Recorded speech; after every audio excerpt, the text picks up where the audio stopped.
شروع اللہ کے نام سے جو نہایت مہربان اور رحم کرنے والا ہے۔ آپ نے ایک دو لوگوں نے ماشاءاللہ کہا ہے، میں 100 بار ماشاءاللہ کہتا ہوں آپ لوگوں کو دیکھ کر، وہ بھی کم ہے۔ وہ اس لیے کہ حضرت والا رحمۃ اللہ علیہ بہت سے ملکوں میں دین کے لیے گئے، بہت سے شہروں میں، گاؤں میں، پہاڑوں پر، کہاں نہیں گئے، سمندر کے کنارے، دریا کے کنارے، ایسے پیدل سفر کیے۔ جب ہم بھی کشمیر میں گئے تھے باغ میں، تو انہوں نے بتایا کہ اتنا اونچا پہاڑ ہے، حضرت والا اس پہ چڑھ گئے تھے، اتنی مشقتیں برداشت کی۔ ایک پہاڑ پر نہیں جا سکے تو چارپائی پر لیٹ کر گئے۔ اتنی دنیا کے ملکوں میں گئے، اتنے پاکستان کے شہروں میں گئے، پھر ہندوستان کے شہروں میں، پھر بنگلہ دیش، جس ملکوں میں گئے وہاں کے شہروں میں بھی، گاؤں میں بھی گئے۔ پھر حضرت والا فرماتے تھے، جو اس وقت میں عرض کر اس کی نقل کر رہا ہوں، فرماتے تھے کراچی کراچی ہے۔ پھر حضرت میر صاحب سے میں نے خود سنا کہ کراچی کراچی ہے، کراچی والے بازی لے گئے۔ پھر حضرت مولانا منصور صاحب دامت برکاتہم شیخ الحدیث ساؤتھ افریقہ کے، ان کے اشعار بھی ہیں اس پر کہ امریکہ کے افریقہ، اس طرح کر کے ہمارے ساتھی یاد کر لیں تو بہت اچھا ہوگا، مطلب پڑھ لیں اس کو جس طرح مولانا ابراہیم کشمیری صاحب نے پڑھے ہیں۔ لیکن یہ سب ملکوں کے نام گنا کے، لیکن کراچی والے بازی لے گئے کر کے شعر ہے۔ شعر کچھ اور ہے، مطلب اس کا یہی ہے۔ اور یہ تو ہمارے حضرت والا کا بھی معاملہ، ساتھ میں باہر ملک میں کچھ کہوں گا تو شاید کسی کو سمجھ میں نہ آئے، اس لیے نہیں کہتا۔ بہت مبارک جگہ پر کسی وہاں کے پرانے آدمی نے کہا کہ یہاں کی سرزمین جو ہے وہ قیمتی ہے، اور دو جگہ اتنی قیمتی ہیں جس کو کچھ بھی نہیں کہہ سکتے، لیکن اس کے علاوہ جتنا دین پاکستان میں ہے اور عمل اور محنت ہیں اتنا کہیں بھی نہیں ہے، پھر جتنا کراچی میں اتنا کہیں نہیں ہے۔ طلباء آپ دیکھیں تو آپ دیکھ لیں، مدارس بڑے بڑے دیکھیں، ایسا نہیں ہے دوسری جگہ مدارس نہیں ہے بڑے، ماشاءاللہ جامعہ امدادیہ بھی ہے، الحمدللہ اکوڑا خٹک بھی ہے، تو یہ نہیں، لیکن زیادہ جو ہے چھوٹے بڑے مدارس کا جال زیادہ کراچی میں پھیلا ہوا ہے۔ پھر تبلیغ جماعت کا کام، رائیونڈ کی بات الگ ہے، وہاں تو ابھی رائیونڈ کے بزرگ آئے تھے، تشریف لائے تھے سفر سے پہلے، ہلکا سا رکھنا پڑے گا، کم ہلکا سا، گونجے نہ آواز۔ تو انہوں نے فرمایا کہ مجھ سے فرمایا کہ بھائی آنا، میں نے کہا 2 دفعہ آنے کا ارادہ تھا، لیکن پھر ارادہ نہیں ہو سکا جب لاہور میں پہنچا تھا۔ تو انہوں نے فرمایا کہ ہر وقت 15,000 10,000 سے 15,000 لوگ رائیونڈ میں موجود ہوتے ہی ہیں، تو وہاں سے جو جماعتیں نکلتی ہیں، ابھی جو رائیونڈ کا اجتماع ہوا تھا اس کی بات نہیں کر رہا، اس کے علاوہ سب سے زیادہ جماعتیں کراچی سے نکلتی ہیں۔ پھر دوبارہ کہہ رہا ہوں کہ ایسا نہیں تبلیغ کا کام کہیں نہیں ہو رہا، کفرستان میں بھی ہو رہا ہے۔ 1995 میں شیخ العرب والعجم عارف باللہ حضرت مولانا شاہ کی محمد اختر صاحب رحمۃ اللہ علیہ مجھے اپنی گاڑی میں ساتھ بٹھاتے تھے، ساؤتھ افریقہ کی بات بتا رہا ہوں۔ تو ہم گزر رہے تھے تو ایک حضرت کے خادم نے بتایا جو وہیں کے رہنے والے کہ حضرت یہ سیدھے ہاتھ پہ جو بستی ہے یہ سب کفرستان تھی، یہاں تبلیغ والوں نے محنت کی، سب کفار تھے، ایک بھی مسلمان نہیں تھا، ماریں کھائیں، ڈنڈے کھائے، سر پھٹوائے اپنے۔ آج سب کی سب بستی مسلمان ہیں اور 4 مسجدیں ہیں۔ یہ 1995 کی بات بتا رہا ہوں۔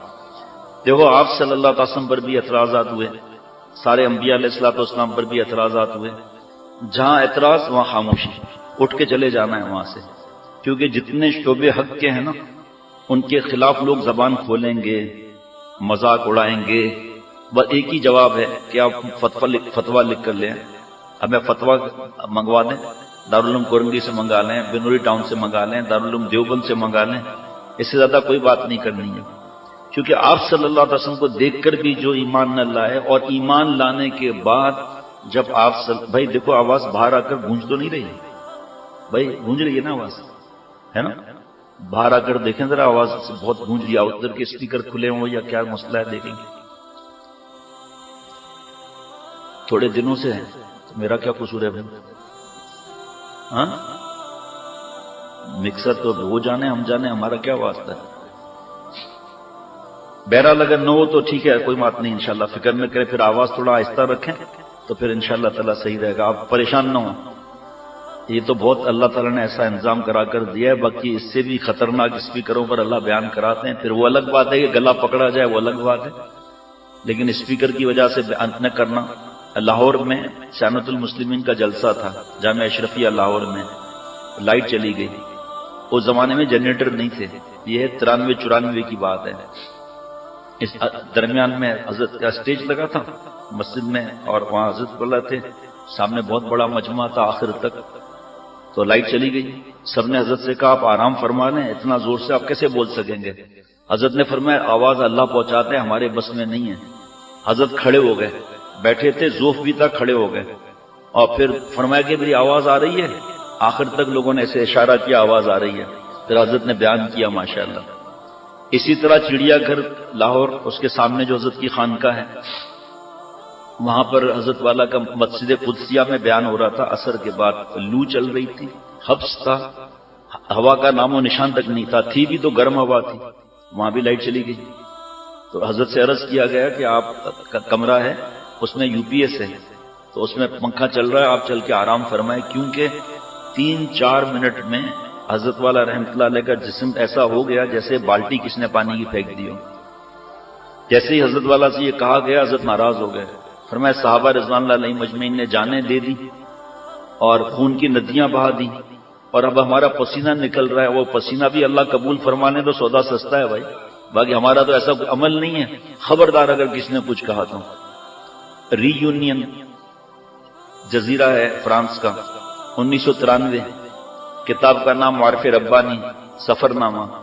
اس کے شروع میں ہی لکھا ہے 8-10 صفحے خطبات کی. حضرت والا نے فجر کی نماز ہوئی، پھر مجلس ہوئی، ذکر ہوا، پھر چہل قدمی ہوئی. حضرت جیسے ہی آئے خانقاہ میں فرمایا میر صاحب بات کچھ نہیں کرنا، جلدی ناشتہ لگاؤ، بھوک برداشت نہیں ہو رہی. کیونکہ شوگر تو بھوک برداشت نہیں ہو رہی، جلدی ناشتہ لگائیے، بیچ میں کوئی بات نہیں ہوگی.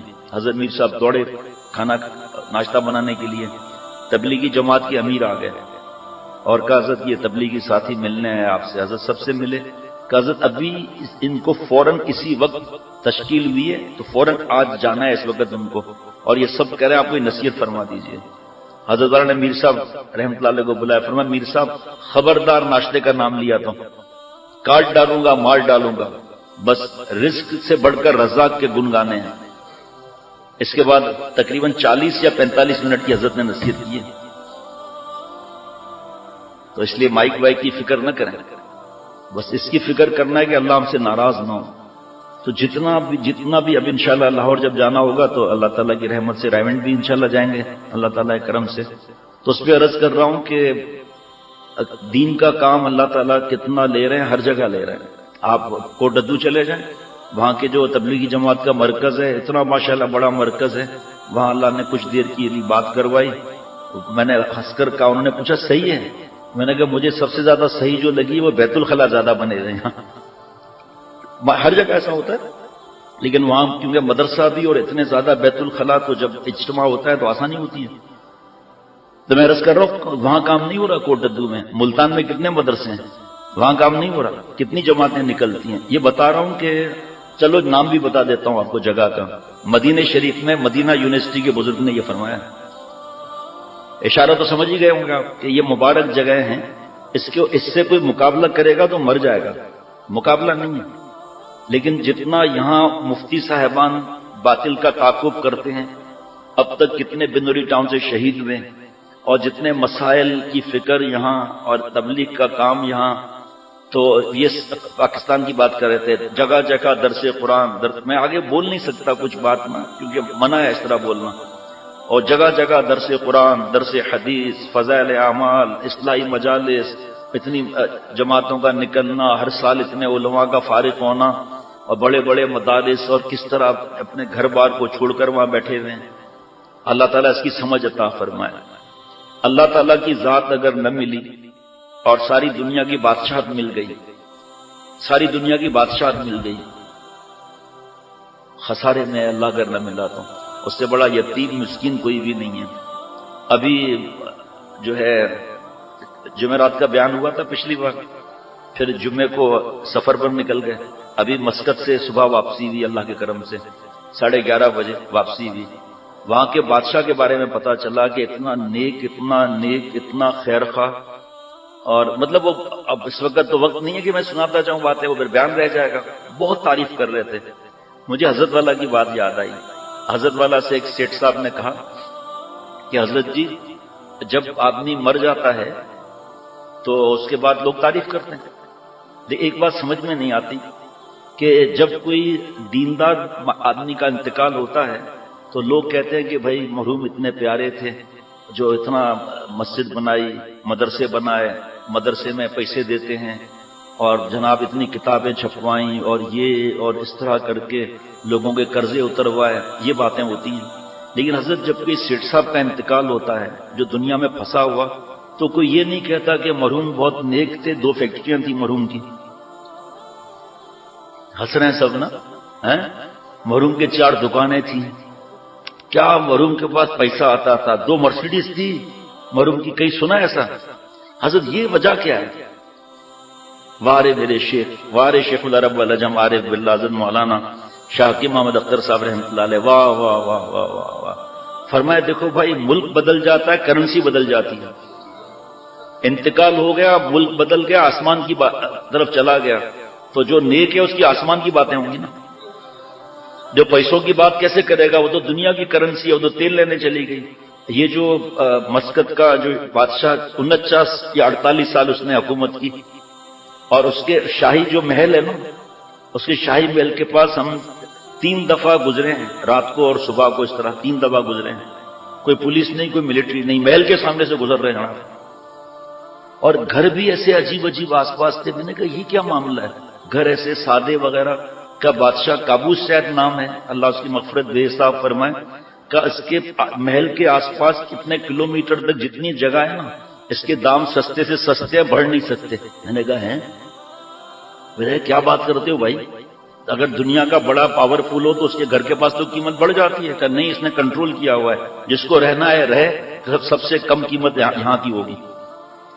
اور عجیب سننا بات، بہت ہی عجیب، بہت ہی عجیب، بہت ہی عجیب. نماز کا وقت ہو گیا، جہاں چاہے گاڑی کھڑی کر کے نماز پڑھنے چلے جاؤ، کوئی چالان نہیں کر سکتا. کیا بات کرتے ہیں بھائی، یہ پل اور یہ سب ختم. اب بیوقوف ہوگا جو جان بوجھ کے روڈ کے بیچ میں کھڑی کرے گا. مسجد سامنے ہے، گلی میں ٹرن کر کے وہاں، اور کچھ مسجد مین روڈ پر ہیں. تو مین روڈ پر جو مسجد ہے، گاڑی کھڑی کرو، نماز پڑھو اور جاؤ، کوئی کچھ نہیں بول سکتا. شارجہ کا آپ لوگوں کو بتاتا رہتا ہوں، اس بار بھی دیکھا. وہاں تو خیر ملاقاتیں دوستاں تھیں، وہاں دیکھا وہی بات دیکھی دوبارہ. اس بار تو اپنی آنکھوں سے ایک جگہ دیکھی میں نے. اتنی بڑی بڑی بلڈنگ ہیں 3 سائڈ پر، ایک سائڈ یہ، ایک سائڈ یہ، ایک سائڈ یہ. 3 سائڈیں جو ہے، یہ اور یہ 3 سائڈیں پہ بڑی بڑی مہنگی بلڈنگیں، بیچ میں شاندار مسجد. وہ بلڈنگیں اتنی 18 20 25 فلور کی مسجد. یہ جس کا پلاٹ تھا وہ کتنا کما سکتا تھا، لیکن مسجد کا کمائی تو اس کے برابر، تو مثال دینے سے جوتے پڑیں گے، اس لیے مثال نہیں دے سکتے. اتنا مزہ ہے، اتنا مزہ ہے. اتنی بڑی بڑی بلڈنگ ہے، بیچ میں مسجد. 3 تو مسجدیں میں نے ایسی دیکھی، 2 اور 3 بن رہی تھی مسجدیں. کیا مسجدیں بن رہی تھی. اور مسقط میں اتنی مسجدیں، اتنی مسجدیں، اتنی مسجدیں، آپ سوچ بھی نہیں سکتے اتنی مسجدیں. الحمدللہ بڑا مزہ آیا الحمدللہ. بتاتا ہوں، بغیر ٹکٹ بغیر ویزا کے آپ کو بھی ساتھ لے چلیں گے انشاءاللہ. دیوی حضرت والا نے سنایا تھا. اور تبلیغ کا کام تو قطر میں تو ہے ہی ماشاءاللہ الحمدللہ. مسقط میں تو مزہ آ گیا. جدھر جانا ہے جاؤ، کوئی مسئلہ نہیں ہے. باقی کا نام نہیں لوں گا. باقی جدھر جانا ہے جاؤ، جو بولنا ہے بولو، کوئی مسئلہ نہیں ہے. اسی طرح ایک جگہ جانا ہوا مسقط میں، تو قریب آئے وہاں کے مولانا مسقطی، وہاں کے نیشنل آ کر. اب کچھ میں اپنے منہ سے نہیں بتا سکتا باتیں، تو اپنے منہ میاں مٹھو والی بات ہو جائے گی، وہ ہمارے ساتھی بتا دیں گے کسی دن. تو قریب آ کر کہا کان میں کہ یہ بیان نہیں کرنا، کوئی بیان جو ہے وہ یہ بیان نہیں کرنا، باقی جو بیان کرنا ہے فکر مت کرو. حالانکہ میں تو حیران ہو گیا سن کر کہ ماشاءاللہ. وہ سمجھ سکتے ہوں گے نا آپ لوگ، بچے تو نہیں ہے نا. ووٹ دو، نوٹ دو، لوٹ دو، یہ مطلب سمجھ رہے ہیں آپ جو بھی بات ہے بھائی، بس سمجھ رہے ہیں. تو میں نے کہا ہمارے بزرگوں نے ہمیں سکھایا ہی نہیں ہے الحمدللہ اللہ کے کرم سے. میرے پیارے شیخ العرب والعجم عارف باللہ حضرت مولانا شاہ حکیم محمد اختر صاحب رحمۃ اللہ علیہ نے ہمیں ایک ہی چیز سکھائی ہے، اللہ کو ناراض نہیں کرنا ہے، آپ صلی اللہ علیہ وسلم کی سنت کے طریقے پر چلنا ہے. مخلوق کے خوف سے پالنے والے کو ناراض کرنا اس سے بڑی کوئی خسارہ، کوئی موت نہیں کوئی بھی. آپ کو 6 منٹ کی اجازت ہے، گھڑی دیکھتے رہنا. یہیں سے نکلنا. GX249 سلور کورولا گاڑی غلط پارک ہے. GX249 silver کورولا. وہ مسجد کی بات ہے کہ جہاں چاہے گاڑی کھڑو کرو، یہاں کی بات نہیں ہے بھائی جان.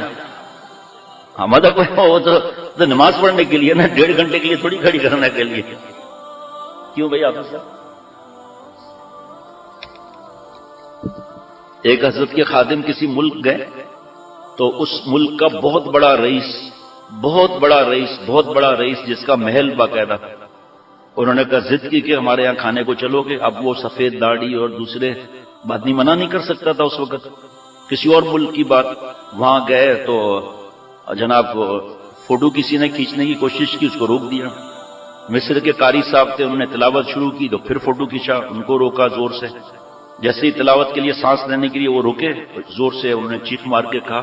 اور پھر بڑے بڑے رئیس پتہ نہیں کون کون بیٹھے ہوئے تھے، اور زور سے کہا کہ بھائی اگر تصویر اب کھینچی تو ہم کھانا بھی نہیں کھائیں گے، ہم چلے جائیں گے. ہماری شیخ نے ہمیں بکنا اور بھیک مانگنا نہیں سکھایا. اس کے بعد پھر وہ کھانے کے وقت بڑے بڑے مالدار بیٹھے ہوئے تھے، تو کسی مسئلے پر غیبت شروع ہوئی ہلکی سی. حضرت والا رحمۃ اللہ علیہ ایک دعوت میں تھے، وہ دعوت شرعی ہوگی یا فضول ہوگی بھائی؟ شاباش ماشاءاللہ. دیکھو کیسا ذہن بنا ہوا ہے لوگوں کا. مفتی رشید احمد صاحب بھی ساتھ میں تھے. اور شرعی مجلس ہوگی یا گند والی ہوگی؟ شرعی. دونوں ساتھ رہتے تھے اللہ کے پیارے حضرت مفتی رشید احمد صاحب رحمۃ اللہ علیہ اور حضرت والا رحمۃ اللہ علیہ.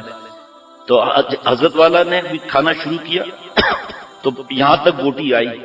حضرت مفتی رشید احمد صاحب رحمۃ اللہ علیہ نے حضرت سے فرمایا ابھی کچھ مجھ سے پوچھنا نہیں، یہ بوٹی رکھو اور یہاں سے نکلو اور تیزی سے بھاگ کر نکلنا. حضرت والا کا تو مزاج ہی کیا تھا ماشاءاللہ. حضرت نے وہیں بوٹی رکھ دی، گرم گرم باربیکیو خوشبو. دونوں حضرات تیزی سے نکلتے چلے گئے. فرمایا کہ کل اگر کوئی پوچھے کہ آپ لوگ کیوں تیزی سے نکل گئے تو کہنا آپ لوگ کیوں بھاگ کر نکلے؟ تو کہنا بھاگ کر ہم نکلے نہیں، ہم نکالے گئے تھے. کیوں؟ فرمایا ٹیبل پر غیبت شروع ہو گئی تھی. لا یجوز الحضور عند مجلس فیہ المحظور. نافرمانی کی جگہ پہ شرکت جائز نہیں. دوسری جگہ دیکھا وہاں بھی یہ حالات، اس لیے ہم نکل گئے. تو حضرت کے خادم نے کہا ان سے کہ بھائی اس طرح تو ہم غیبت میں چلے جائیں گے. ابھی اللہ تعالیٰ نے بیان کرایا اور ابھی تلاوت ہوئی اور ابھی یہ اور پھر یہ غیبت کہاں ہے؟ تو پھر حضرت کے خادم نے کہا کہ بھئی غیبت کیوں نہیں ہے؟ یہ غیبت. اب یہ جملہ جو آپ کہہ رہے ہیں یہ بتائیے کہ یہ جو کام آپ کی نظر میں ہندوستان پاکستان کے پارٹیشن کی بات ہو رہی تھی اور بزرگوں کا نام، انہوں نے کہا یہ جو آپ کے خیال میں غلط ہوا یا صحیح ہوا میری اس پہ بحث نہیں. اللہ کے حکم سے ہوا یا نہیں ہوا؟ اللہ کے حکم سے ہوا نا.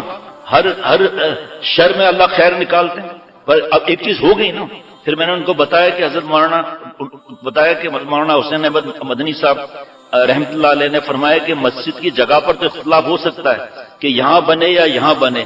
جب مسجد بن گئی تو اس کے 1 انچ کی حفاظت کے لیے ہم جان دینے کو فرض سمجھتے ہیں. مشورے میں تو کوئی مسئلہ کوئی بھی نہیں ہے. اللہ کے کرم سے الحمدللہ زور سے بات کر کے اللہ کے کرم سے اللہ نے حضرت کے خادم سے بند کروا دی تھی. اب مال ہے یا کیا ہے جی، ہمیں کتابوں کے لیے پیسے ملیں گے اور جی اس تنخواہوں کے پیسے ملیں گے اور جی اس کے پیسے ملیں گے، اس کے لیے پیسے ملیں گے، پھر یہ مدرسہ کیسے چلے گا، وہ مدرسہ کیسے چلے گا، تو بھکاری بن جائیں گے. اللہ والوں سے یہ ملتا ہے. جیسے حضرت والا رحمۃ اللہ علیہ کے کل مبارک میں بادشاہوں کو بادشاہ کی بھیک دینے والا تھا، تو پھر وہ بادشاہ سے کیا مروب ہوگا کوئی بھائی؟ اور اگر گناہوں میں ڈوب گیا، جی کیا لگے گا کسی کاروبار میں، جی کیا لگے گا کسی کاروبار میں جب دل پھنس گیا ہو کسی زلف یار میں. جب حرام عشق میں چھپ گیا تو پھر ختم بات ہو گئی. اللہ تعالیٰ اب اسی سفر میں ہم جا رہے تھے، مسقط بائی روڈ جا رہے تھے، ایسی رستے پر مٹی اڑ رہی تھی آپ کو میں بتا نہیں سکتا. مٹی کا طوفان تو نہیں تھا لیکن اتنی مٹی اڑ رہی تھی کہ جب ہم نماز کے لیے اترے ہیں نا تو سمجھیں کس طرح لپٹ کر میں اترا ہوں، کیونکہ آپ کو میری آنکھوں کا پتہ ہے برسوں سے الحمدللہ تو کوئی تکلیف نہیں ہے، لیکن ذرا سی بے احتیاطی پہ تکلیف ہو جاتی ہے. کس طرح مسجد میں گئے ہمارا دل جانتا ہے. اس وقت ہم بد نظری کر کے دکھائیں. جو کہتے ہیں چاروں طرف بے حیائی ہے، عریانی ہے، فحاشی ہے. حضرت فرماتے تھے محبت میں آ رہی ہے ظالم آنکھ بچانے کے لیے آنکھ بند کرتا ہے، ایمان بچانے کے لیے آنکھ نہیں بند کرتا. ایک تصویر اگر دل میں اتر گئی تو پھر کیا کرے گا؟ تصویر اتر گئی. کسی ملک سے بیان کر کے میں واپس آیا دوسرے ملک میں. اس ملک میں ایک نوجوان جو برسوں کا تعلق ایسا رویا ہے روزانہ کہ آپ سوچ بھی نہیں سکتے. جب میں دوسرے ملک پہنچا ہوں تو ان کا فون آ رہا ہے. میں جا رہا ہوں بیان کرنے کے لیے. پریشان کیا ہوا؟ کہ میں نے رات کو ہاتھ سے جوانی برباد کر دی. آنسو بہانا آسان ہے، آنسو کی بالٹی بھی لوگ بھر لیتے ہیں، اس پہ ثواب بھی ملے گا، لیکن گناہ چھوڑنے میں تکلیف اٹھانے کے لیے ہم تیار نہیں. بد نظری کو گناہ ہی نہیں سمجھتے، نگاہوں کی چوری کو ہلکا سمجھتے، نگاہوں کی چوری کو ہلکا سمجھتے اور یوں ہی نور تقوی فنا کرتے رہتے. اگر شاہ اختر سے ہم نہ ملتے تو ہم سب آنکھوں کا زنا کرتے رہتے. بھابھی سے بات چیت ہو رہی ہے، سالی اس کو گناہ ہی نہیں سمجھ رہے. ارے بھائی اللہ کے واسطے ہم سمجھیں جتنا کمانا ضروری ہے اس سے زیادہ اس کی حفاظت ضروری ہے. اتنا اس میں نے کہا میں کیا آپ کو کہوں، میں یہی کہوں گا 20 نفل پڑھ لو بس، اور کیا. آپ کو احساس ہی جب نہیں ہے تو میں کیا آپ سے بات کروں بھائی. میں کیا آپ کو کہوں کہ آپ 5 روزے رکھ لو، روزہ بھی رکھ لو گے. یہاں تو جان کی بازی لڑانی ہے اللہ کو خوش کرنے کے لیے، جان کی بازی لڑانی ہے. وہاں مسقط میں مسقطی علماء جو وہاں کے نیشنل ہیں وہ ٹوٹل مسقط میں صرف 8 ہیں، اور اس میں سے بھی 6 جامعہ فاروقیہ کے فارغ. بڑا مزہ آیا، میں آپ کو بتا نہیں سکتا. ایسے عاشق مزاج دین کے اور اتنے پیارے اور اتنا بے تکلف پوچھو ہی نہیں.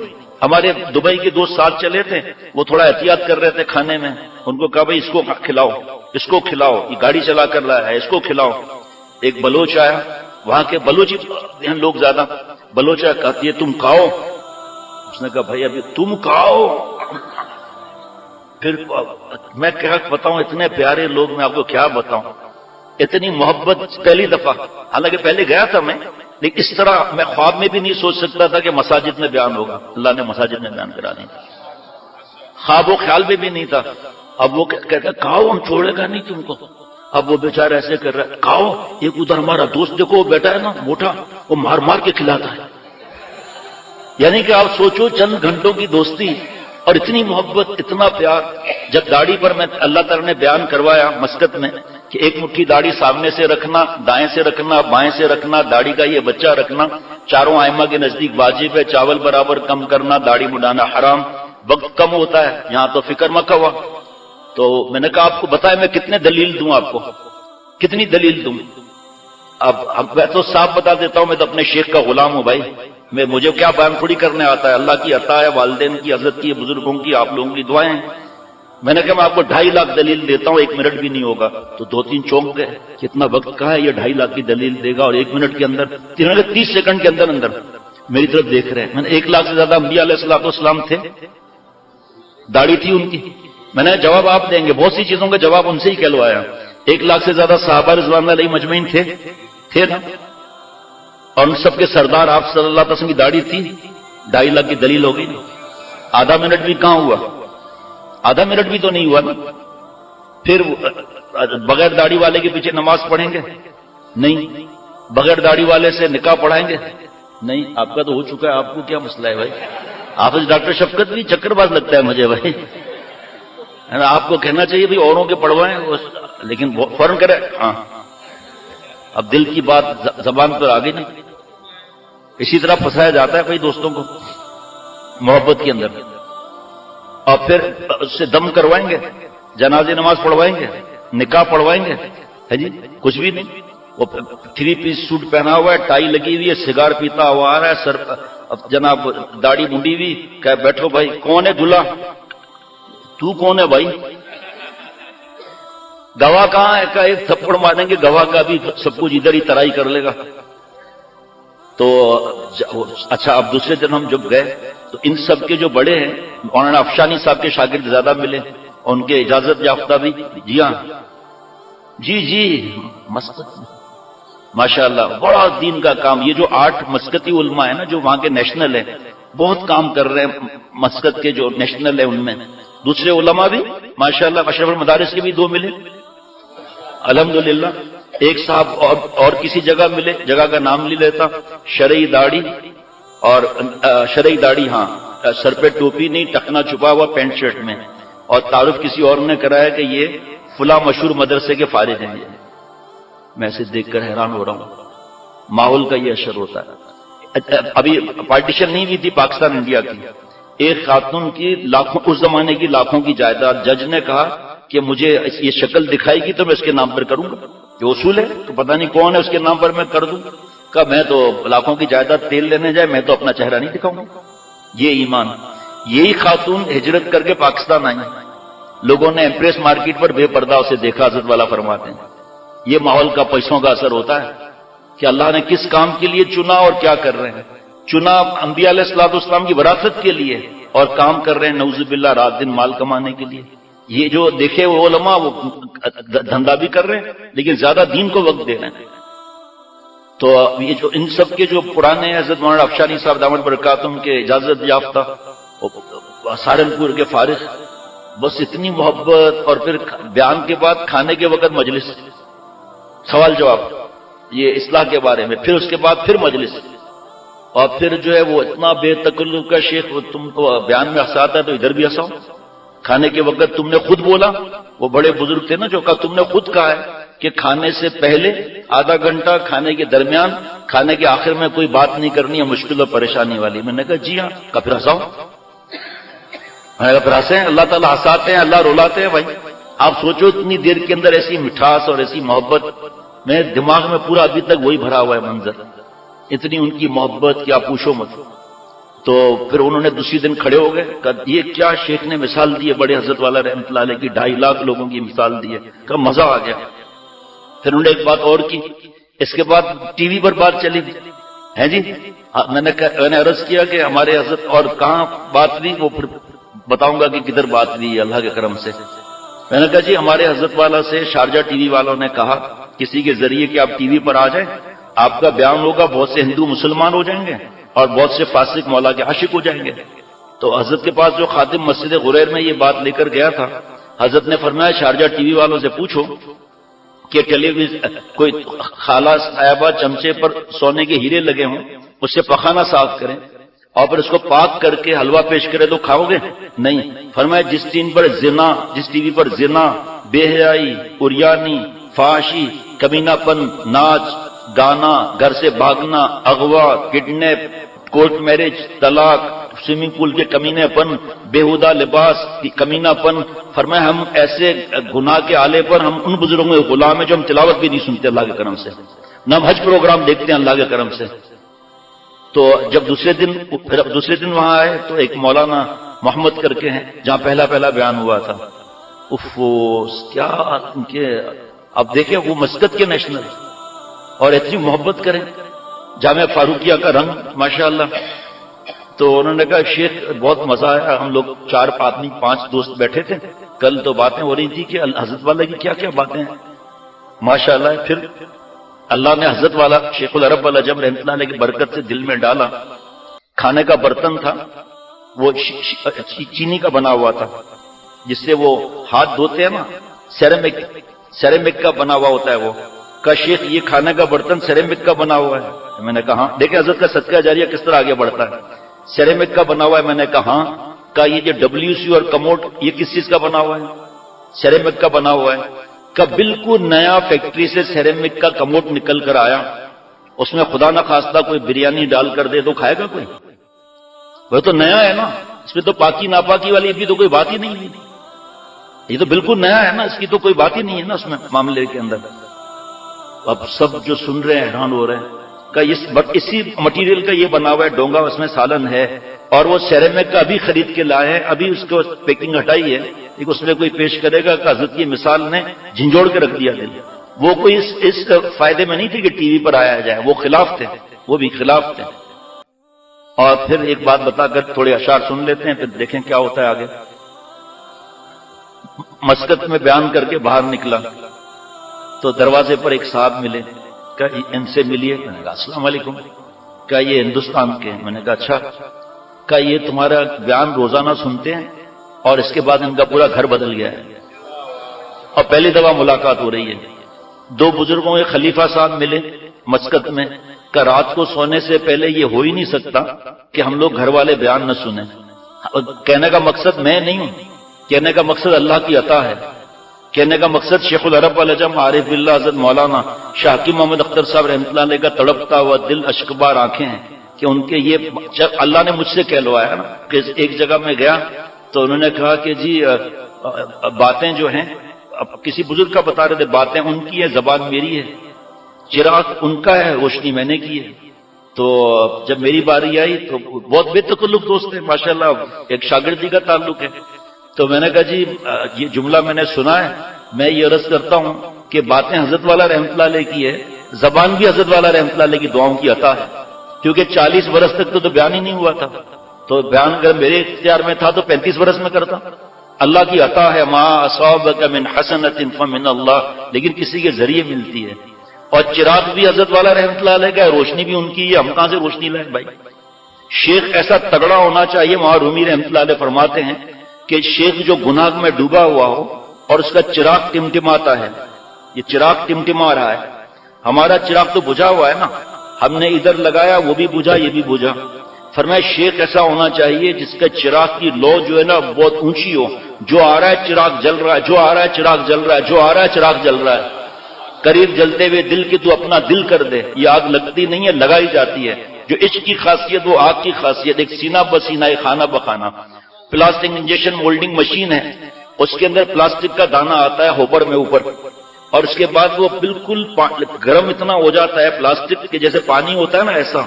پھر اس کے بعد مولڈ ہوتا ہے، اس فرض کریں گلاس کا مولڈ ہے تو وہ مولڈ ایسے چپکا ہوا ہے. میں ایسے نہیں کروں گا، انگلی میں انگلی نہیں ڈالوں گا، حضرت نے منع فرمایا تھا.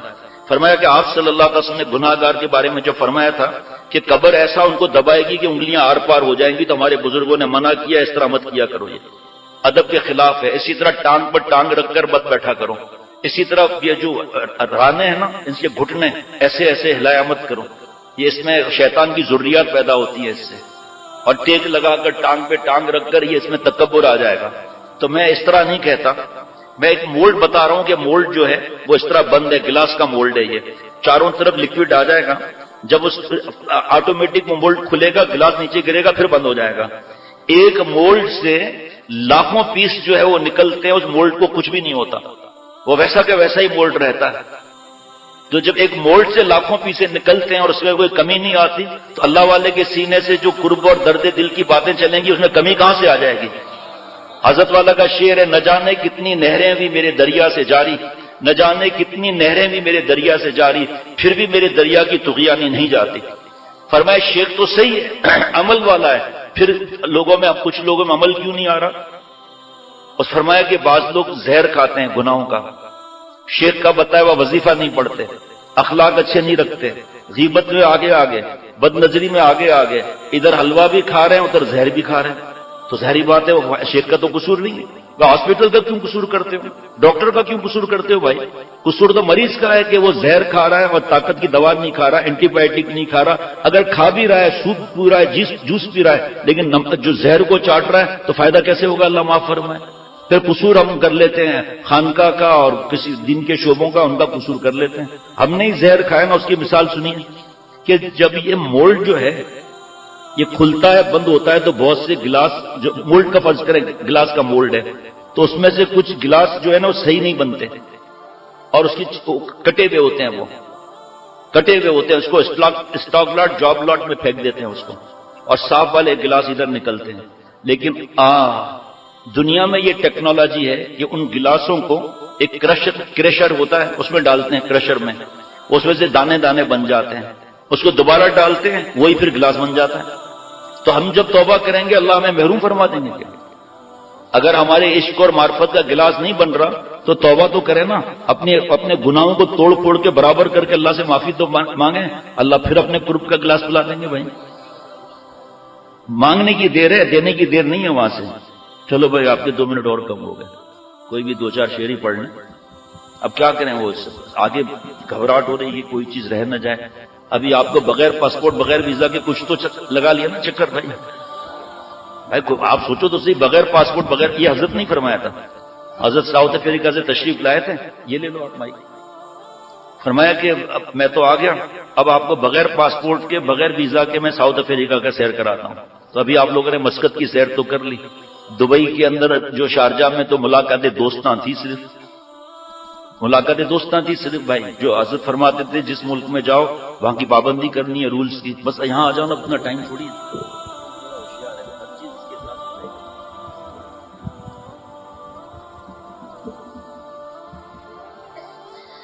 پیارے رب کا ہے وہ پیارا میرا شہر، پیارے رب کا ہے یہ پیارا میرا شہر، سب کی آنکھوں کا ہے تارا میرا شہر، موہ لیتا ہے جو سب کے دل کو،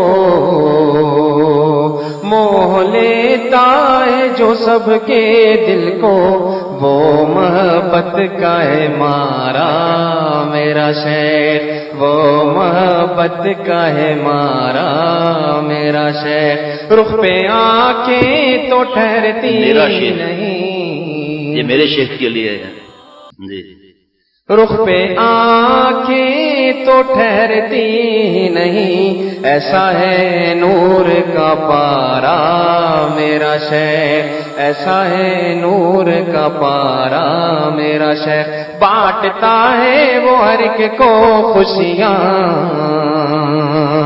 بانٹتا ہے وہ ہر ایک کو خوشیاں، غم کے ماروں کا سہارا میرا شہر، غم کے ماروں کا سہارا میرا شہر، زیست لاکھوں کی سدھاری جس نے،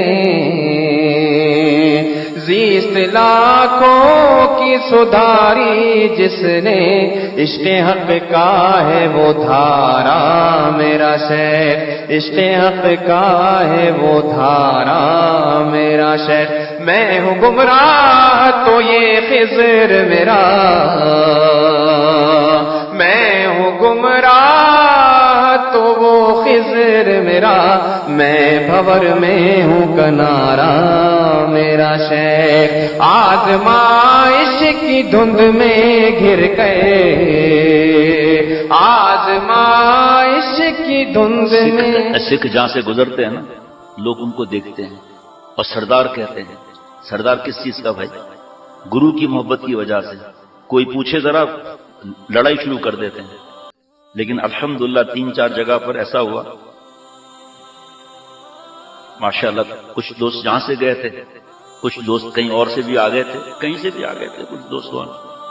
تو دونوں بار مسقط میں ایسا ہوا کہ ہم نماز پڑھ کے آ رہے تھے، اب وہاں تو کوئی نہیں، تو سب آ رہے تھے، 2-3 سکھ تھے، میری نظر گئی، باقاعدہ ایسے ہمیں دیکھ رہے تھے، ایسے باقاعدہ دیکھ رہے تھے،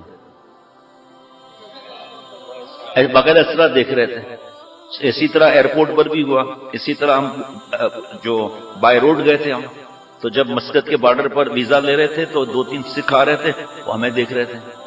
حضرت حکیم الامت حضرت تھانوی رحمۃ اللہ نے فرمایا مسلمان 2 کام کر لینا ہندوستان فتح ہو جائے گا. نمبر 1 ایک مٹھی داڑھی تینوں طرف سے رکھ لے، اور نمبر 2 5 وقت کی جماعت نماز پڑھ لے. پھر ایک راستے سے آئے ایک راستے سے جائے، ضروری نہیں ہے، وہ تو عید کا معاملہ ہے اس کا. کیوں کہ وہ سب جب دیکھیں گے کہ یہاں سے بھی داڑھی والے چلے آ رہے ہیں، وہاں سے بھی داڑھی والے چلے جائیں گے، ان کی لنگی خراب ہو جائے گی. دھوتی پرکاش ہے نا، ان کی لنگی خراب ہو جائے گی. حضرت پھول پوری رحمۃ اللہ علیہ کے پاس خادم آیا، حضرت اکیلے تھے، اور کہا حضرت راون کو جلا رہے ہیں، اس کے اندر قرآن پاک کے کئی صفحات ہیں، قرآن پاک شہید ہو جائے گا. فرمایا عبد الجبار کو لاؤ. حضرت کی لاٹھی تھی بڑی، تیل میں ڈوبی ہوئی، اس کا نام عبد الجبار تھا. یہ تھوڑی ہے کہ ایک جیب میں شہد دوسرے جیب میں اولیو آئل رکھ کر کبھی پی رہے ہیں کبھی یہ کر رہے ہیں. خیر وہ تو اپنی ارے کی بات ہے نا بھائی. ایک آدمی جو ہے درخت پہ بیٹھا ہوا، صرف لنگوٹ پہنا ہوا تھا، اونلی لنگوٹ، چڈی سے بھی کم، صرف لنگوٹ پہنا ہوا تھا اور جنگلی بیر کھا رہا تھا. کسی نے کہا بھائی تو کیا کر رہا ہے؟ کہ یار اپن کے تو 2 شوق ہے، اچھا کھانا تے اچھا پینا پائی جی، اچھا کھانا تے اچھا پہننا. یہ لنگوٹ پہنا ہوا ہے یہ. تو حضرت پھول پوری رحمۃ اللہ علیہ کا عبد الجبار آیا، تیل میں ڈوبا ہوا، کوئی نہیں تھا. حضرت پھول پوری رحمۃ اللہ علیہ حضرت تھے، اور 10,000 کا مجمع تھا، راون کو جلا رہے تھے. کیونکہ وہ راون جو تھا وہ بھگوان کی بیوی کو لے کر بھاگ گیا تھا. بھائی میں ایسے آپ لوگ ہنس رہے ہیں، جو بات صحیح بتا رہا ہوں آپ لوگ اس پر بھی ہنستے ہیں، اور بھگوان روک بھی نہیں سکا. اور پھر اس کے بعد اس کو بھگوان نے دوبارہ رکھ بھی لیا اس کو. اب وہ اس دن سے اتنے غصے میں کہ راون کو جلا رہے ہیں. عجیب بات ہے، کمال کی بات.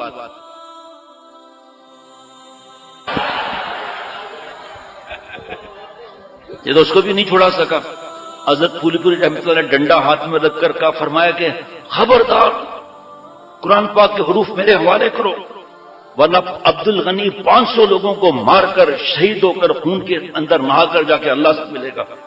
10,000 کے 10,000 ہندو بھاگے. یہ آج جو ہم مغلوب ہو رہے ہیں نا، اپنے کمینے پن کی وجہ سے مغلوب ہو رہے ہیں. جو ہمارے بھائی مسلمان تکلیفوں میں ہیں نا، وہ میرے گناہوں کی نوسطوں کی وجہ سے ہے. اب وہی ہمارے گھر تو وہی ٹی وی اور وی سی آر اور کیبل چل رہے ہیں. کس طرح ظلم ہو رہا ہے کشمیر میں، برما میں، ہندوستان میں، فلسطین میں، کیا نہیں ہو رہا. کتنی خون کی ندیاں بہہ چکی اب تک. ایک ہی اللہ والا، عمل والا ایسا زور سے نعرہ مارا کہ 10,000 ہندو بھاگ گئے وہاں سے. 10,000 ہندو. 2 چیزیں بھاگ کر چھوڑ کر بھاگے. 2 چیزیں پیارے شیخ فرماتے ہیں، نمبر 1 چپل ہے، نمبر 1. نمبر 2 جھاڑا. سمجھتا ہے؟ نہیں سمجھتا. پخانا. وہاں ہندوستان میں جھاڑا بولتے ہیں. بھاگے، لنگی ڈھیلی ہو گئی ہے. یہ کوئی ایسی افسانے کی باتیں نہیں ہیں. اور ہم گناہ کی جگہ پر اپنے رشتہ داروں سے ڈر کے شریک ہو جاتے ہیں. بڑے عاشق بنے ہوئے. گھر میں اگر ٹی وی نکال دی، پڑوس میں دیکھیں گے وہ جو بہت بڑے رئیس کا گھر تھا نا، جو اتنا بڑا محل جیسا تھا، انہوں نے آخر میں حضرت کے خادم کو بتایا کہ میرے گھر میں ٹی وی الحمدللہ نہیں ہے.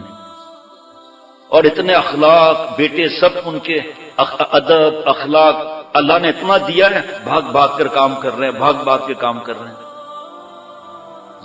اپنے بیوی بچوں کو، ماں باپ کو کچھ نصیحت نہیں کرتے. اور کیا کریں، خود کیوں بیٹھے ہوئے وہاں؟ کان میں آواز کیوں آ رہی ہے؟ نہیں مانتے تو کسی سے پوچھا کہ کس طرح چلیں؟ نہیں پوچھتے. اللہ معاف. اور یہاں عمل کی برکت دیکھیں آپ. اگر ہم عمل کر لیں تو پھر کیا مجال ہے، ساری دنیا کے ایٹم بم بھی جمع ہو جائے، مسلمان کے نام سے لرز جائے. ان کو پتا ہے بکاؤ مال ہے، کوئی مسئلہ تو ہے نہیں. ان کی نقلیں کر رہے، فلموں کی، بچے کے ہاتھ میں، بیٹی کے ہاتھ میں سب چیزیں ہیں، خاموش بیٹھے ہیں بس. یہ حضرت پھول پوری رحمۃ اللہ علیہ. ٹرین میں بیٹھے حضرت والا شیخ العرب والعجم حضرت پھول پوری رحمۃ اللہ علیہ. تو ہندو ایسے پھیل گئے، اس طرح ہندو پھیل گئے. آپ حضرت پھول پوری رحمۃ اللہ نے دیکھ لیا بدماشی کر رہے ہیں. فرمایا حکیم اختر چادر بچھاؤ زمین پر. چادر بچھا لی، دونوں اللہ کے پیارے وہاں بیٹھ گئے. فرمایا میرا ٹفن لاؤ. یہ ہمارے جیسا ٹفن تھوڑی ہوتا تھا حضرت کا ایسے موقع پر، بڑا لمبا چوڑا اتنا ٹفن. اور ٹفن فرمایا کھولو. کھولا تو گائے کے پائے. گائے تو ان کی ماں ہے نا بھائی. ابھی تک پتا نہیں چلا ابا کون ہے. بس گائے ماتا ہے یا گاؤ ماتا ہے بس. یہ حضرت پھول پوری رحمۃ اللہ نلی اٹھائی پہلی گائے کی نلی. اور یہ نہاری کیسی ہوگی، پایا کیسا ہوگا اس کا.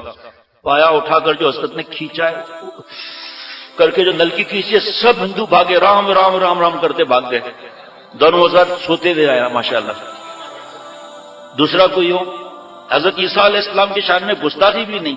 پلیٹ فارم پر ایک نے کچھ جملہ کہہ دیا، حضرت پھول پوری رحمۃ اللہ علیہ کے پاس ڈنڈا اور صبح تلوار. لوگ عجیب منظر دیکھ رہے ہیں. حضرت پھول پوری رحمۃ اللہ علیہ اس کے پیچھے بھاگ رہے ہیں، وہ بچاؤ بچاؤ نعرے مارتے ہوئے ویٹنگ روم میں گھس گیا. اس کے بعد تو تلوار تھی، حضرت کے پاس تلوار تو تھی نہیں. اور اس کے بعد لوگ پیر پڑے ہیں، ہاتھ معافیاں مانگی ہیں. اس کے بعد جا کے اس کی جان چھوٹی ہے. اور سوچو تو صحیح، پلیٹ فارم کس کا ہے؟ ہندوؤں کا ہے. آج ہماری اولاد ہے، ہم خود ان جیسے کپڑے، ان جیسا فیشن، ان جیسے بال، ہر چیز میں تو ان کی نقل کر رہے ہیں. کھڑے ہو کر کھانا کھا رہے ہیں. اللہ معاف فرمائے. اللہ تعالیٰ کی محبت نہیں ہے تو پھر کیا ہے؟ پھر تو ہمیشہ آدمی ایسے ہی رہے گا. وہ تاتاری ایک آتا تھا 250 مسلمانوں کو کھڑا کر دیتا تھا کہ میں تلوار بھول گیا ہوں، یہیں کھڑے رہو. وہ 250 کھڑے ہوئے ہیں، وہ تلوار لے کر ایک ایک کی گردن اڑاتا تھا. کیا آپ سوچو تو صحیح میرے بھائی، ہمارے حالات کیا ہیں. کس طرح بال، کس طرح کپڑے. بیٹیاں پڑھ رہی ہیں نعوذ باللہ کالجوں میں لڑکوں کے ساتھ. اگلا کیا آئے گا اسٹیج؟ نوکریاں کریں گی. کیا کریں، مانتی نہیں ہے. وہ کہتی ہیں اگر ہمیں نوکری پر نہیں بھیجا ہم زہر کھا لیں گے، اس لیے مجبوراً بھیج رہے ہیں. وہ زہر تو اور خطرناک ہے، کیونکہ اس میں تو اس کا مسئلہ ہوگا، ادھر تو ہمارا پکڑ ہو جائے گا کہ تجھے اپنی نافرمانی پر تو جوتے لے کر دوڑاتا تھا. حضرت پھولپوری رحمۃ اللہ علیہ کو دیکھو آپ، حضرت کامل الہ آبادی چائلی دامت برکاتہم، حضرت شاہ بڑک صاحب رحمۃ اللہ علیہ خلیفہ، ڈرتے تھوڑی تھے؟ حالانکہ آپ نے دیکھا ہے دبلے پتلے ہیں، پنڈتوں نے روک لیا حضرت کو اور کہا کہ مولوی جی غصہ نہیں آنا چاہیے. کہا جی بھائی کیا بات ہے، کیا بات ہے، بولو. کہا تم مسلمانوں کو جب چھینک آتی ہے نا تو کہتے ہو الحمدللہ. پنڈت کہہ رہے ہیں 8-10 پنڈت. کہاں؟ کہا جب تمہاری نیچے سے سڑی ہوئی ہوا نکلتی ہے گندک والی تو اس وقت کیا کہتے ہیں؟ اب وہ ہنس رہے، تالیاں مار رہے، مذاق اڑا رہے. حضرت کھڑے ہوئے، جب ہنس چکے کہا ہنس چکے؟ میرے جواب کا انتظار بھی نہیں کیا. ہاں جواب بتاؤ کیا ہے؟ کہا جب اور ہندو جمع ہو گئے اچھے خاصے، اکیلے حضرت بہت ہندو جمع ہو گئے. کہا دیکھو جی جب ہمیں چھینک آتی ہے تو ہم کہتے ہیں الحمدللہ، جب سڑی ہوئی ہوا نیچے سے نکلتی ہے تو ہم کہتے ہیں جے رام جی کی. اب جو پنڈت بھاگے ہیں تو ایک دوسرے کو مارا ہے، ایک دوسرے کو مارا ہے. کیوں مولوی کے متھے لگے؟ ان کا جواب کیسا خطرناک ہوتا ہے. 1965 کی جنگ مسلمان ہم جیت گئے الحمدللہ. اللہ ہمارے گناہوں کو معاف کر کے ہمیشہ جیت ہی جیت دکھائے.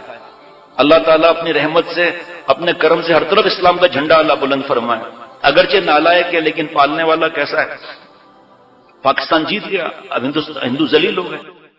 اب جو علاقے مسلمان کے زیادہ تھے وہ ایسے چل رہے ہیں ماشاءاللہ، کڑ سے نہیں خوش چل رہے ہیں اور ان کے گردنیں جھکی ہوئی. آخر ایک بڑے علاقے میں حکومت نے فیصلہ کیا، ہندوؤں کی حکومت نے، کہ اسٹیج ڈرامہ بنایا جائے.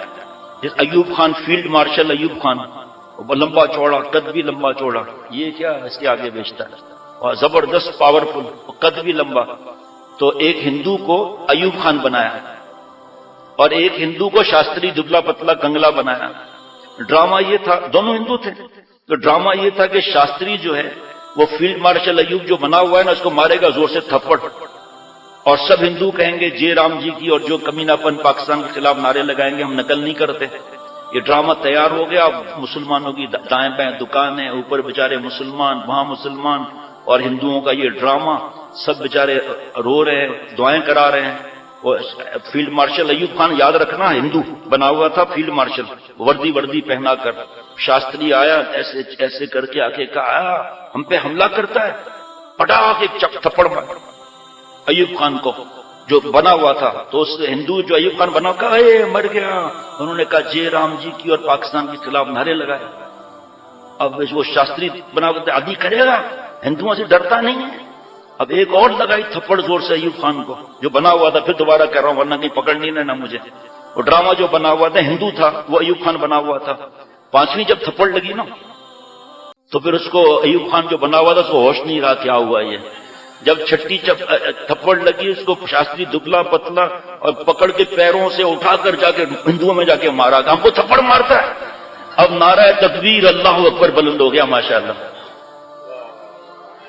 یہ اللہ معاف فرمائے کیا یہ ڈرامے بنانے سے کیا ہوتا ہے. دبلا پتلا بات ختم ہو گئی. اس وقت نعرہ لگ گیا جناب. اب دھوتی پرکاش اور یہ اللہ معاف فرمائے. بس چلو بھائی آگے کیا بولیں. کل جو سردار تھی امت وہ سردار آج. کل جو سردار تھی امت وہ سردار آج. فرض منصب نہ نبھایا تو سزا پائی ہے. فرض منصب نہ نبھایا تو سزا پائی ہے. یہ میری سوچ نہیں، یہ میری سوچ نہیں، عالمی سچائی ہے. آپ آئے تو عالم میں بہار آئی ہے. صلی اللہ علیہ وسلم. یہ جو وہ شاستری بھول گیا تھا جو بتایا آپ کو نا ابھی، میرے ساتھ بھی ایسا واقعہ ہوا. ایک ملک میں جانا ہوا تو وہاں کے بڑے علماء جو تھے انہوں نے فرمایا کہ دیکھو یہاں شیخ کا نام زیادہ نہیں لینا، تھوڑی حالات ایسے ہیں، اور اس ملک کے انٹیلیجنس ڈپارٹمنٹ کا جو افسر ہے وہ بیان میں ہوتا ہی ہوتا ہے، اور ایک نہیں دو ہوتے ہیں. تو فضیلت الشیخ کہہ دینا، میرے ٹیچر میرے استاذ کہہ دینا، باقی مہربانی کرے میرے پیر و مرشد اور شیخ العرب والعجم یہ نہیں کہنا. میں نے کہا ظاہری بات ہے، ہمارے حضرت نے میں سکھایا، میں کیوں بولوں گا بھائی، آگے بیان تو نہیں بند کرانے ہیں، آپ بے فکر رہیں. بہت بڑی مسجد، اور وہ آ کر اس بزرگ نے آ کر مجھے کان میں کہے، بڑے مفتی صاحب تھے میرے اجازت یافتہ ہیں، اور آ کر کہا کہ شیخ وہ انٹیلیجنس والا آ گیا ہے اور مہربانی کر کے خیال رکھنا. میں نے کہا فکر ہی مت کریں بھائی، جب ایک بات ہو گئی، ہمارے حضرت نے بھی یہی سکھایا ہے. اور الحمدللہ بیان شروع ہوا اللہ کی رحمت سے، بیان چلتا رہا. آدھے بیان کے بعد میں بھول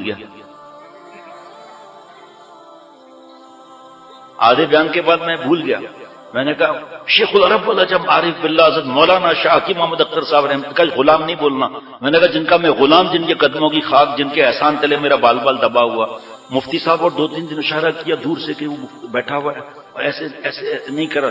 میں نے کیا بات ہے بھائی، بیان سنو. چپ صاحب ایسے اشارے کر رہے ہیں، وہ کیا معلوم کیا ہے. اٹھا کے پھر لائن لگ گئی، جو کسر تھی وہ پوری آخر آدھے بیان میں ہو گئی. اب وہ پریشان. دوسرے دن عصر کے بعد ہم بیٹھے تھے گھر میں جہاں رہائش تھی ہماری، تو ایک صاحب بھاگتے ہوئے آئے کہ باہر انٹیلیجنس والا آیا ہوا ہے. ٹھیک ہے. آ کر جو ہے وہ پہلے تو چما چاٹی کی اس نے. یہ مسکت میں اتنی چما چاٹی ہوئی ہے کہ آپ سوچ بھی نہیں سکتے، آپ کا بتا نہیں سکتا. ان کی محبت کی میرے پاس مثال نہیں ہے، دین کی تڑپ کی میرے پاس مثال نہیں ہے. ان کی عاجزی، انکساری، تواضع، خوش طبعی، اور ایسا لگتا تھا پرانا تعلق بہت زیادہ ہو، پرانا کوئی تعلق ہو. تو جو انٹیلیجنس کے انہوں نے چما چاٹی کی، اور پھر کہا کہ یہ جو تمہارا بیان ہے اس کو ہم نے ریکارڈ کیا ہے اور سی ڈی اس کی بنائی ہے تمہارے بیان کی، اور ہمارے اوقاف کی لائبریری میں ہم نے رکھا ہے. اور وہ دارالعلوم ندوہ سے فارغ تھے، وہ تھے تو جس جگہ کے نیشنل تھے وہ تھے. اب سب آپ باتیں مجھ سے نہیں کہلایا کریں. اچھا جی، اب آ جائیں اس بات پر کہ جو بار بار کہتا رہتا ہوں کہ بچے تنگ کرتے ہیں، ایک دوسرے کو مارتے ہیں، تکیے مارتے ہیں، برتن توڑتے ہیں. اگر ہمیں کارٹون کی اجازت مل جائے، پچھلے جمعرات کو یاد ہے بنوری ٹاؤن سے جو کارٹون کے نقصانات ہیں، وہ امت پر رحم کرنا چاہیے ہم لوگوں کو. اسی طرح تصویر، دارالعلوم دیوبند سے کارٹون کے لیے فتویٰ بھی پڑھ کے سنایا تھا. بھائی سنایا تھا نہیں سنایا تھا. اس کے ساتھ یہ بھی عرض کیا تھا کہ آج کل ہماری بہو بیٹیاں ای میل یا اپنے محرم کے ذریعے پیغام، یا خود ان کے والد صاحب یا جو بھی، کیا ہمیں اجازت دے دیں کارٹون کی اور ویڈیو گیم کی. بچے اتنا ستاتے ہیں. تو آپ کو یاد ہوگا میں نے بیان عرض کیا تھا کہ جس کے گھر میں یہ چیزیں ہیں وہ بچے شور کریں گے. کچھ آپ لوگ مدد کرو نا بھائی. وہ بچے شور کریں گے، وہ بچے ایک دوسرے کو ماریں گے، تکیا پھینکیں گے، برتن توڑیں گے، کیونکہ وہ تو شیطان کے آلے کے ساتھ بیٹھے ہوئے نا. اب آئیے دبئی، چشمدید اپنے آنکھوں سے ظہر کی نماز ہے، اور میں جا کے بیٹھ گیا، جا کر نماز پڑھی. سنتیں پڑھنے کے بعد کچھ ذکر کر رہا تھا، تو میرے ساتھ ایک صاحب بیٹھے تھے، ساتھ اس کے 2 بچے بھی تھے. وہ بھی سنتیں پڑھ رہے تھے. میں سنت فارغ ہو گیا، وہ پڑھ رہے تھے. وہ بچے تنگ کر رہے تھے. پھر سنت سے فارغ ہو گئے وہ، تو ابھی تھوڑا ٹائم تھا، تو بچوں کو چپ کرا رہے تھے. بچے چپ نہیں ہو رہے تھے. ذرا غور سے سنیے گا ذرا، چشمدید گواہی دے رہا ہوں میں آپ کو. اس کے بعد جماعت کھڑی ہوئی تو اس نے چھوٹے بچے کو میرے برابر میں کھڑا کیا. کوئی بات نہیں، اس میں لوگوں کو پتہ نہیں مسئلہ یہ، اور صحیح کیا اس نے. اور خود کھڑا رہا. اس کے بعد اس طرف بچہ کھڑا کیا. بچہ پھر شور کر رہا ہے اور تنگ کر رہا ہے. اس شخص نے کیا کیا کہ اپنا موبائل اٹھا کر بچے کو دے دیا. 4 رکعت میں ایک لفظ بچہ نہیں بولا ہے. اور مجھے الگ گھبراہٹ کی. اب رکوع کر رہا ہوں، آنکھیں بند کرنے کو صرف منع فرماتے تھے. ایک اللہ والے نے، ایک بزرگ، ایک سالک نے اپنے شیخ سے کہا کہ میں نے رات کو خواب دیکھا کہ مجھے حور اللہ نے دیے لیکن وہ نابینا ہے، اندھی ہے وہ. تو اللہ والے نے فوراً کہا، مجھے یاد نہیں حضرت گنگوئی رحمۃ اللہ علیہ تھے، اس لیے میں نام نہیں لے رہا. فوراً اس اللہ والے نے فرمایا آپ نماز آنکھیں بند کر کے تو نہیں پڑھتے؟ کہا جی ہاں. فرمایا آنکھیں کھول کے پڑھا کرو. تو اب میں رکوع میں جا رہا ہوں اور گھبرا رہا ہوں کیونکہ میرے برابر ہی بیٹھا ہوا ہے بچہ، اور اتنی بڑی موبائل ایسے اوپر ہے کہ کوئی خدا نخواستہ تصویر آ جائے. میں بھی انسان ہوں، میں بھی کمزور ہوں. میرا نفس سب سے بڑا بدماش اور کمزور ہے. سب سے زیادہ دنیا میں ضعیف ہوں. سب سے خطرناک میرا نفس ہے. تو میں اس گھبراہٹ میں، بہرحال 4 رکعت میں اس بچے نے ایک لفظ بھی نہیں کہا. کیوں؟ شیطان کا چرخہ اس کے ہاتھ میں آ گیا. جو کہا اللہ نے دکھلا بھی دیا. اللہ تعالیٰ مجھے اور ہم سب کو عمل والا بنا دیں۔ حضرت حکیم الامت مجدد ملت حضرت تھانوی رحمۃ اللہ علیہ سے بڑا مزیدار بات آ رہی ہے، سنبھال کے رکھیے گا، پتہ نہیں کتنے برسوں کے بعد اللہ بیان کرا رہے ہیں۔ ہم نے حضرت سے سنا کہ یہ جو اللہ والے فرماتے ہیں کہ دھیان اللہ کی طرف رہے، ہر سانس اللہ پر فدا ہو، ہر وقت یہ دھیان رہے کہ اللہ میرے ساتھ ہے، اللہ مجھے دیکھ رہا ہے، یہ کیسے ہو سکتا ہے؟ ہم کیونکہ گاؤں والے ہیں، جب حضرت نے یہ بات سنائی تھی فوراً سامنے بات آ گئی ہمارے، ہم تو بچے تھے جب کا دیکھا ہوا ہے یہ معاملہ کہ ایک گھڑا جو ہے نا خاتون کے بغل میں ہے، ایک گھڑا سر کے اوپر ہے اور اس کے اوپر ایک اور گھڑا ہے اور باتیں کرتی بھی جا رہی ہیں، اور ان کا دھیان جو ہے وہ گھڑے کے اوپر ہے۔ اگر حضرت تھانوی رحمۃ اللہ علیہ فرماتے اگر دھیان ہٹ جائے گھڑا گر پڑے گا، باتیں بھی کر رہی ہیں چلتی بھی جا رہی ہیں۔ جو گاؤں والے ہیں انہوں نے دیکھا ہی ہوگا، یہ بد نظری کی بات یہاں نہیں ہو رہی، بس گاڑی جا رہی ہے پتا، یا ٹرک جا رہی تھی پتا چلا سامنے، بہرحال پھر جب حضرت کی بات آ گئی تو اس کے تو اور احتیاط کرنا ہے، محسوس تو ہو ہی جاتا ہے۔ حضرت تھانوی رحمۃ اللہ نے فرمایا کہ اس خاتون کا تعلق گھڑے سے ہے، جس کا تعلق اللہ سے ہوتا ہے پھر وہ بد نظری نہیں کر سکتا۔ پھر وہ یہ حضرت تھانوی رحمۃ اللہ علیہ فرماتے ہیں کہ نماز میں جو مشکلات آتی ہیں، جو خیالات آتے ہیں، جو نماز کے اندر ہم رکعتیں بھولتے ہیں، صرف اشرف علی ایک ہی بات کہتا ہے، دھیان نہیں ہے۔ اگر دھیان ہو تو پوری نماز کے اندر ایک غلطی بھی نہ ہو، دھیان ہو تو۔ اب یہ دھیان جو اس خاتون کا مٹی کے ساتھ ہے، یہی دھیان میرا اور ہم سب کا جو موجود ہے موجود نہیں، اللہ تعالیٰ کی طرف دھیان ہو جائے، اور صلی اللہ تعالیٰ کی طرف دھیان ہو جائے، آئے وہ تربیت۔ اور وہاں کچھ گھر ایسے ملے جہاں بیانات سن کر عمل کرایا جاتا ہے، مسجد کی بات کر رہا ہوں، تقریباً 6 یا 7 لوگ وہ ملے جو مختلف ملکوں کے جو یہاں نہیں آ سکتے پاکستان، وہ بیان سن کر اللہ نے ان کو گھر کو بدلی کیا ہے۔ 3 سال کی بچی گھر ملنے آئی مسکت میں، یہ BGX 889 کلٹکس اور BJX 931 پاسو، یہ اس کو مہربانی کر کے فوراً ہٹا دیں، لوگوں کو تکلیف ہو رہی ہے۔ تھوڑا سا اگر دور کھڑی کر دیا اور پیدل آ گئے تو فائدہ ہی ہوگا انشاءاللہ تعالی۔ BGX 889 کلٹس اور BJX 931 پاسو۔ ہمارے دوست جو ہے وہ حافظ بلال میاں ہے وہاں مسکت میں، عبد الرحمان جن کی بات بتاتا ہوں کہ نیا مسلمان جو گردوارے میں پیدا ہوا تھا، اس بار ان کے بچے سے ملاقات ہوئی، حافظ قرآن بن رہا ہے۔ بچی آئی 4 سال 4.5 سال کی ملنے کے لیے، انہوں نے کہا کہ شروع سے جو اس کو ہم نے کرتا پہنایا ہے اور جو پاجامہ پہنایا، اسکارف پہنایا ہے، آج اس کی حالت یہ ہے کہ اسکارف اس کے سر سے نہیں اترتا۔ نئے مسلمان کی بیٹی، نئے مسلمان کا بیٹا، یہ اس کا بیٹا 5 سال کا ہوگا، 6 سال کا ہوگا، اس کو کس نے سکھائی یہ بات ہے؟ بھاگ بھاگ کے چپل اٹھانا، رات کو مجھے چاکلیٹ دے رہا ہے، یہ شیخ کے لیے چاکلیٹ ہے، اور ابھی میسج آ رہے ہیں کہ وہ کہہ رہے ہیں کہ ہمیں چھوڑ کر کیوں چلے گئے۔ 5-6 سال کا بچہ کیا ہوتا ہے بھائی؟ وہ اتنا فکر، پیر دبا رہا ہے، دروازہ کھول رہا ہے، چپل بھاگتے ہوئے آگے چپل رکھ رہا ہے، میرے برابر کھڑے ہونے کی ضد۔ میں نے کہا ٹھیک ہے، ابھی امرت تو ہے نہیں، ابھی امرود میں 2-2.5 سال باقی ہیں، تو بھلے کھڑا رہے کوئی بات نہیں۔ نئے مسلمان کا گردوارے میں پیدا ہوا تھا عبد الرحمان صاحب، ساری بھاگ دوڑ انہوں نے، حافظ بلال نے اور عمیر میاں نے، جو ان کے تینوں گھر کے اندر، اور بھی لیکن خاص ان تینوں گھر کا بتا رہا ہوں، اور مجھے ڈانٹے نہیں کہ اتنا تھوڑی آدمی بار بار نام لے سکتا ہے۔ 3 سال کی بیٹی ملنے آئی، وہ اس نے جو میسج کرایا ہے نا، وہ آپ کو کیا بتاؤں کیا میسج کرایا اس نے، جاتے ہی نہیں تھے گھر میں۔ 3 سال کی بیٹی اسکارف پہنا ہوا تھا، تو میں لیٹنے لگا تھا، بچی جان نہیں دیتی، تو میں نے اپنی ٹوپی اتار کر اس کے سر پر رکھی۔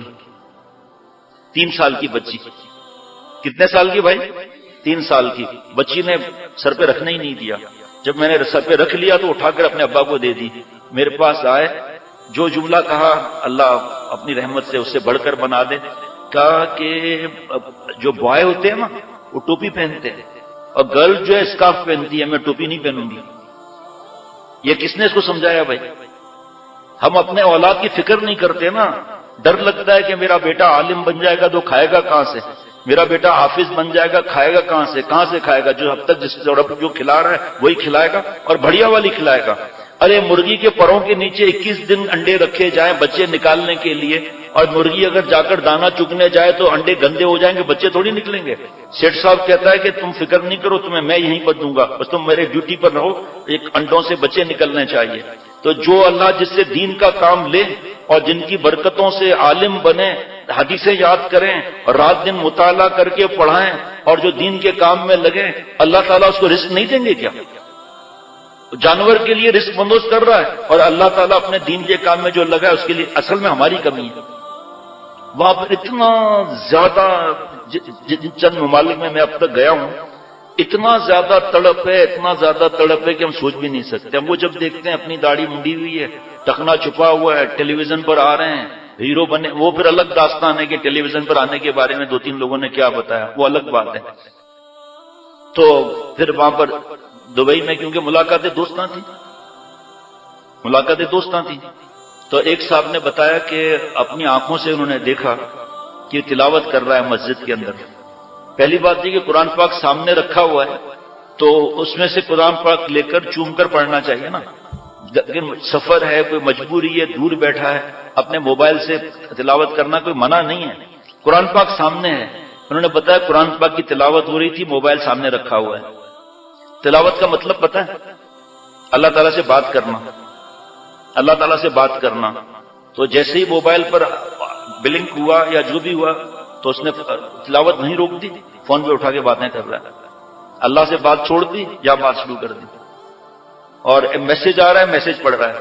پھر میں نے اپنی آنکھوں سے دیکھا ہے، اپنی آنکھوں سے کل دیکھا ہے میں نے، فرض نماز ختم ہوئی، پہلے میں اپنی بات بتا رہا ہوں آنکھوں کی وجہ سے، مغرب نماز ختم ہوئی، حضرت میر صاحب رحمۃ اللہ علیہ مرشد ثانی خانقاہ گلشن اقبال مسجد اشرف، وہاں سے ویل چیئر پہ نکل رہے تھے، تو 11 بار میں نے یا نورو، 11 بار یا سلامو درود شریف پڑھ کے اس طرح کیا مغرب کے بعد، فرض کے بعد۔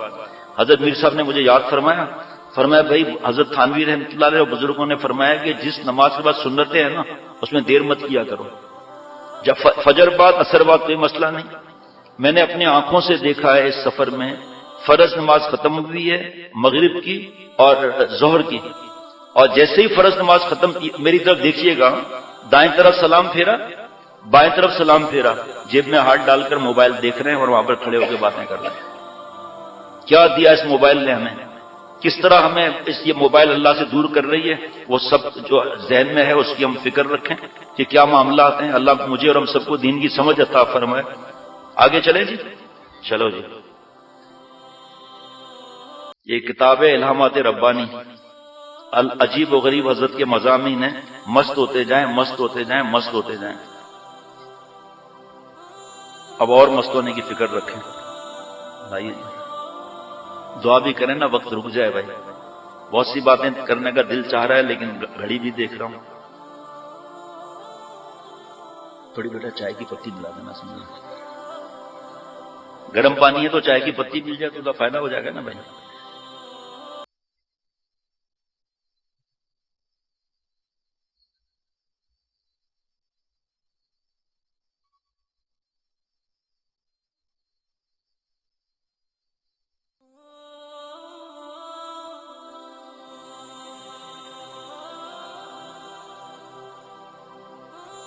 سنت پر جب بیان ہوا لوگوں کی حالت عجیب تھی کہ ہم سنتوں کو نعوذ باللہ معمولی سمجھتے ہیں۔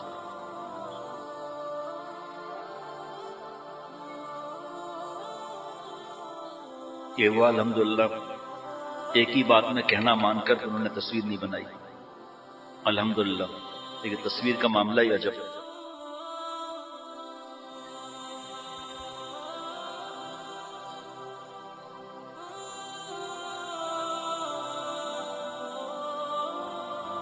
اشعار پڑھے تھے، صاحب فرض منصب نے نبھایا تو سزا پائی ہے۔ منصب کیا ہے ہمارا؟ اللہ کو خوش کرنا، آپ صلی اللہ علیہ وسلم کو خوش کر کے دین کا کام پڑھانا۔ یہ نہیں ہے کہ کاروبار بند کر دیں گے، حضرت فرماتے تھے کاروبار پر بھی 1 منٹ کا بھی دین کی بات کر لیا کرو۔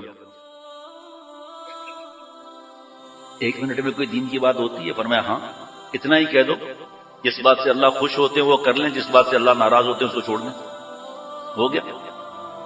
وہاں پہ تاجر نے کہا کہ کوئی حضرت کی نصیحت ہمارے لیے، الحمدللہ وہ نصیحت تھی کہ ہم نے حضرت والا سے حدیث پاک سنی، ایماندار تاجر متقی بھی ہو، انبیاء علیہ السلام اور صدیقین کے ساتھ کھڑا ہوگا۔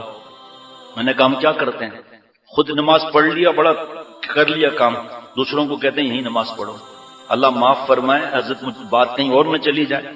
حضرت تھانوی رحمۃ اللہ علیہ فرماتے میں لکھنؤ میں تھا تو مسلمان تاجر آپس میں بیٹھے کہ ہماری ناکامی کی کیا وجہ ہے. آخر میں یہ فیصلہ کر کے اٹھے کہ ناکامی کی وجہ نعوذ باللہ خود اسلام ہے، اللہ معاف فرمائے. ترقی کی راہ میں رکاوٹ ہے. ایک آدمی نے لڑکی کو چھیڑا، اس کو ایسے مکے مارے گئے کہ اس کا گال سوج گیا، کھوپڑی پر کھوپڑی پیدا ہو گئی، بازو میں درد ہو رہا ہے، پینسلین کی انجیکشن لگوا رہا ہے اور پیناڈول کھا رہا ہے، ہائے ہائے کر رہا ہے. اور ایک بادام پستہ کھاتا ہے دودھ کے اندر ملا کر بالائی کے ساتھ، ڈنڈ بیٹ لگاتا ہے، اس کا گال بھی سوج گیا، اس کے بازو بھی سوج گئے، لیکن وہ ہائے ہائے کر رہا ہے، یہ ماشاءاللہ کر رہا ہے. تو اسلام ہمیں بادام پستے والی ترقی سکھاتا ہے، اور کفر اور بے حیائی اور سود اور یہ ہمیں جوتے والی ترقی سکھاتے ہیں. حضرت کا سوال ہے، میں آپ سے پوچھتا ہوں اتنے برسوں کے بعد، کون سی ترقی چاہیے بھائی؟ بادام پستے والی ترقی چاہیے. وہ بادام پستے والی ترقی ہے شریعت سنت کی اتباع. سنیے گا ذرا. 12 محرم 1407 ہجری مطابق 18 ستمبر 1986 بروز جمعرات.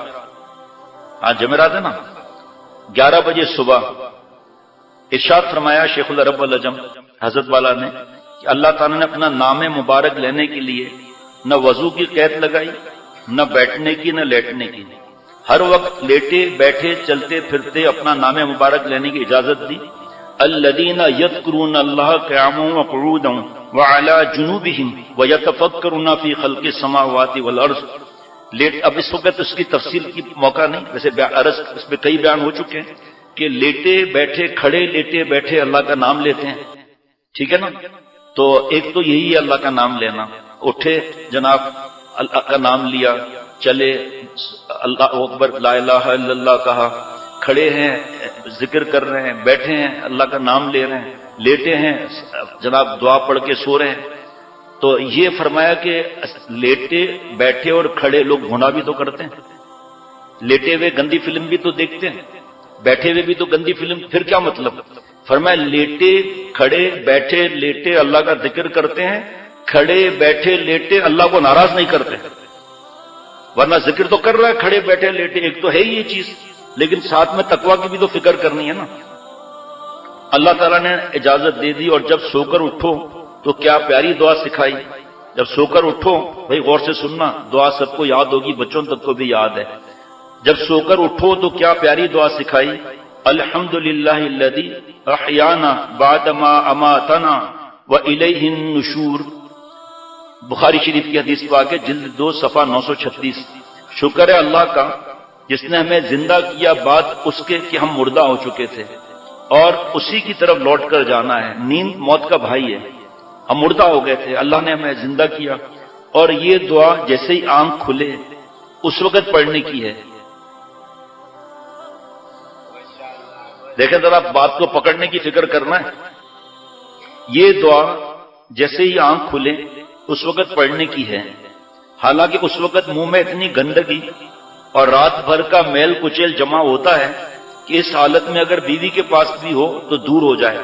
لیکن اس کریم آقا کریم رب نے اپنا نام لینے کی اجازت دی. جیسے کوئی مچھلی سے کہے کہ تم جب پانی میں نہ ہو تو اللہ تعالیٰ کا نام لینا، حالانکہ اس کو تو ہر وقت پانی میں رہنا ہے. پانی سے ذرا بھی باہر نکلنا اس کے لیے موت ہے. ایسے ہی اللہ تعالیٰ نے دیکھا کہ میرے بندے میرے ذکر سے ذرا بھی غافل ہوں گے تو ان کی ایمانی موت ہو جائے گی. دیکھو بھائی ایک ذکر تلاوت یہ ہے، پلس ایک اللہ کے 2 حق ہیں، ایک عظمت ایک محبت. محبت کا نماز روزہ ذکر تلاوت یہ ہے. عظمت گناہ نہ کرنا ہے تاکہ اس کا نور باقی رہے. ایسا نہیں کہ آج سے جوانیاں برباد کرتے پھر رہے، اصلاح بھی نہیں کراتے. شرم آتی ہے، گناہ کرتے ہوئے شرم نہیں آتی. اللہ کے حضور اور معافی مانگتے ہوئے بڑی شرم آتی ہے. ایسے خود گناہ چھوٹ جائیں تو سب گناہ چھوڑ کر کوئی بتا دے کہ لکھ کر دے دے کہ الحمدللہ بہت عجیب معاملہ ہوا، سارے گناہ خود بخود چھوٹ کے بغیر مشورے کے. چلو یہ لکھ کر بھی دے دیں. اس کا جواب جو آئے پھر اس پر سر پر ہاتھ رکھ کر رونا پڑے گا کہ اس طرف تو میرا دھیان ہی نہیں گیا، ریا کی طرف دھیان نہیں گیا، تکبر کی طرف دھیان نہیں گیا، میرا عجب کی طرف دھیان نہیں گیا، کینے کی طرف دھیان نہیں گیا، بغض کی طرف دھیان نہیں گیا. تو پیارے شیخ فرماتے ہیں کہ ایسے ہی اللہ تعالیٰ نے دیکھا کہ میرے بندے میرے ذکر سے ذرا بھی غافل ہوں گے.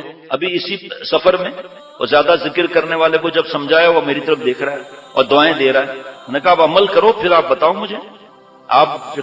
میں نے کہا آپ رات کو پھر کیا کرتے ہیں جب نیند نہیں آتی؟ کہ اللہ کا ذکر کرتا ہوں. نہیں، مولانا صاحب تھے، بہت برسوں سے تعلق، غم کا اظہار کر رہے تھے کہ اتنے عرصے تک میں نے اصلاح نہیں کرائی. انہوں نے کہا کہ مجھے رات کو نیند نہیں آتی. میں ذکر پر بیان ہوا تھا، ایک صاحب بہت ذکر کر رہے تھے، وہ وقت نہیں ہے ابھی اس وقت، یہ بات ضروری اللہ یاد دلا رہے ہیں. تو انہوں نے بعد میں کھانا کھاتے وقت کہا کہ میں یہ باتیں سن کے تو میں پریشان ہو گیا ہوں. میں نے کہا کیوں؟ کہا کہ میں رات کو نیند نہیں آتی تو میں آدھا پارا پڑھتا تھا پھر نیند آتی تھی. اب آہستہ آہستہ میں ایک پارا بھی پڑھ رہا ہوں، نیند نہیں آتی، اور ذکر اور یہ پڑھتا رہتا ہوں. میں نے کہا بھائی آپ اتنے عرصے سے پریشان ہیں نا، آپ میری بات مان لیں، آپ جو ہے وہ ہنسیں بولیں، اکیلے مت رہیں، سوچیں مت، اور کوئی ذکر تلاوت آپ فی الحال نہ کریں 15 دن تک. پھر مجھے آپ میسج کریں، میں 33 کر کے ذکر بڑھاتا جاؤں گا. میں نے کہا مجھے صرف اتنا بتائیں غصہ آتا ہے نہیں آتا؟ کیونکہ معاملہ نیا ہے تو پرانا تعلق، لیکن شروع تو آج ہوا جیسے. تو انہوں نے کہا پتہ نہیں بچے کہتے ہیں میں بہت غصے میں آ جاتا ہوں. بچے کہتے ہیں کہ میں غصے کا بات ختم ہو گئی نا، بچے کہتے ہیں تو بات ہی ختم ہو گئی. یہ اصل تقویٰ کی فکر، یہ سب سے بڑا تعویذ، سب سے بڑا ذکر ہے تقویٰ، اللہ کو راضی کرنا ہر سانس.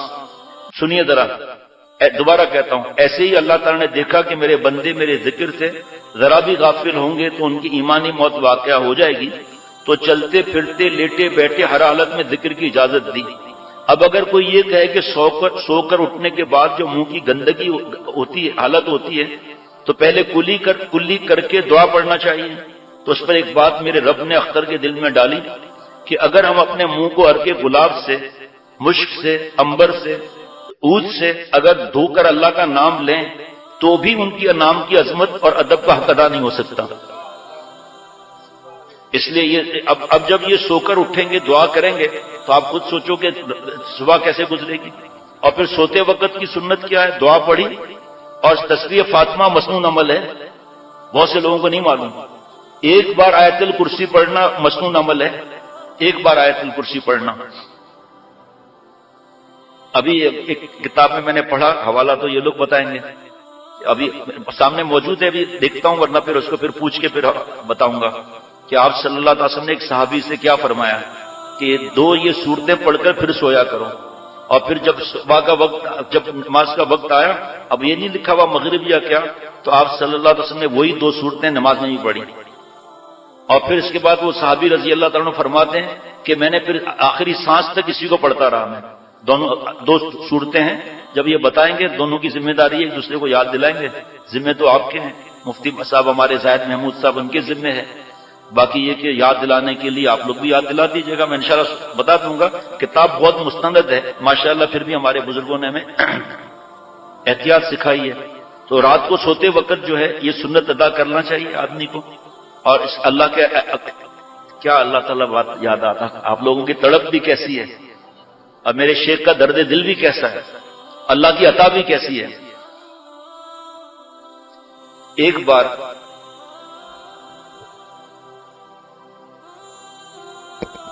بار ایئرپورٹ پر میں تھا تو ایک بڑا افسر تھا، جیسے ہی ہمیں دیکھا انہوں نے داڑھی والوں کو، تو انہوں نے کاؤنٹر امیگریشن کا نیا کھلوایا.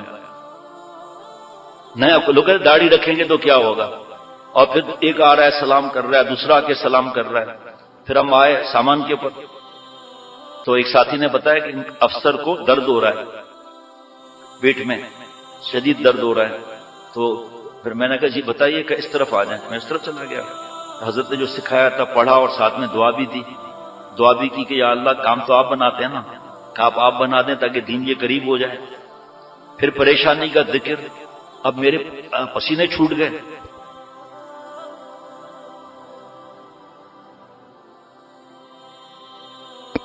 اب وہ اپنی پریشانی کا ذکر کر رہا ہے، دین کی بھی فکر نہیں. اب حضرت کی بات یاد کر رہا ہوں، یا اللہ بات یاد دلا دیں، بات یاد دلا دیں، کس طرح ان سے بات کروں، کیا کروں. میں نے ان سے کہا کہ بھائی یہ تو اس کا وظیفہ ہو گیا، دم بھی ہو گیا. اب جو آپ بات کر رہے ہیں نا، اس پر میں اپنے پیارے شیخ العرب والعجم عارف باللہ حضرت والا رحمۃ اللہ علیہ کی ایک بات عرض کرتا ہوں کہ آپ سوچیں نہیں زیادہ، پریشان نہ ہوں اور اکیلے نہ رہیں، ہنسیں بولیں.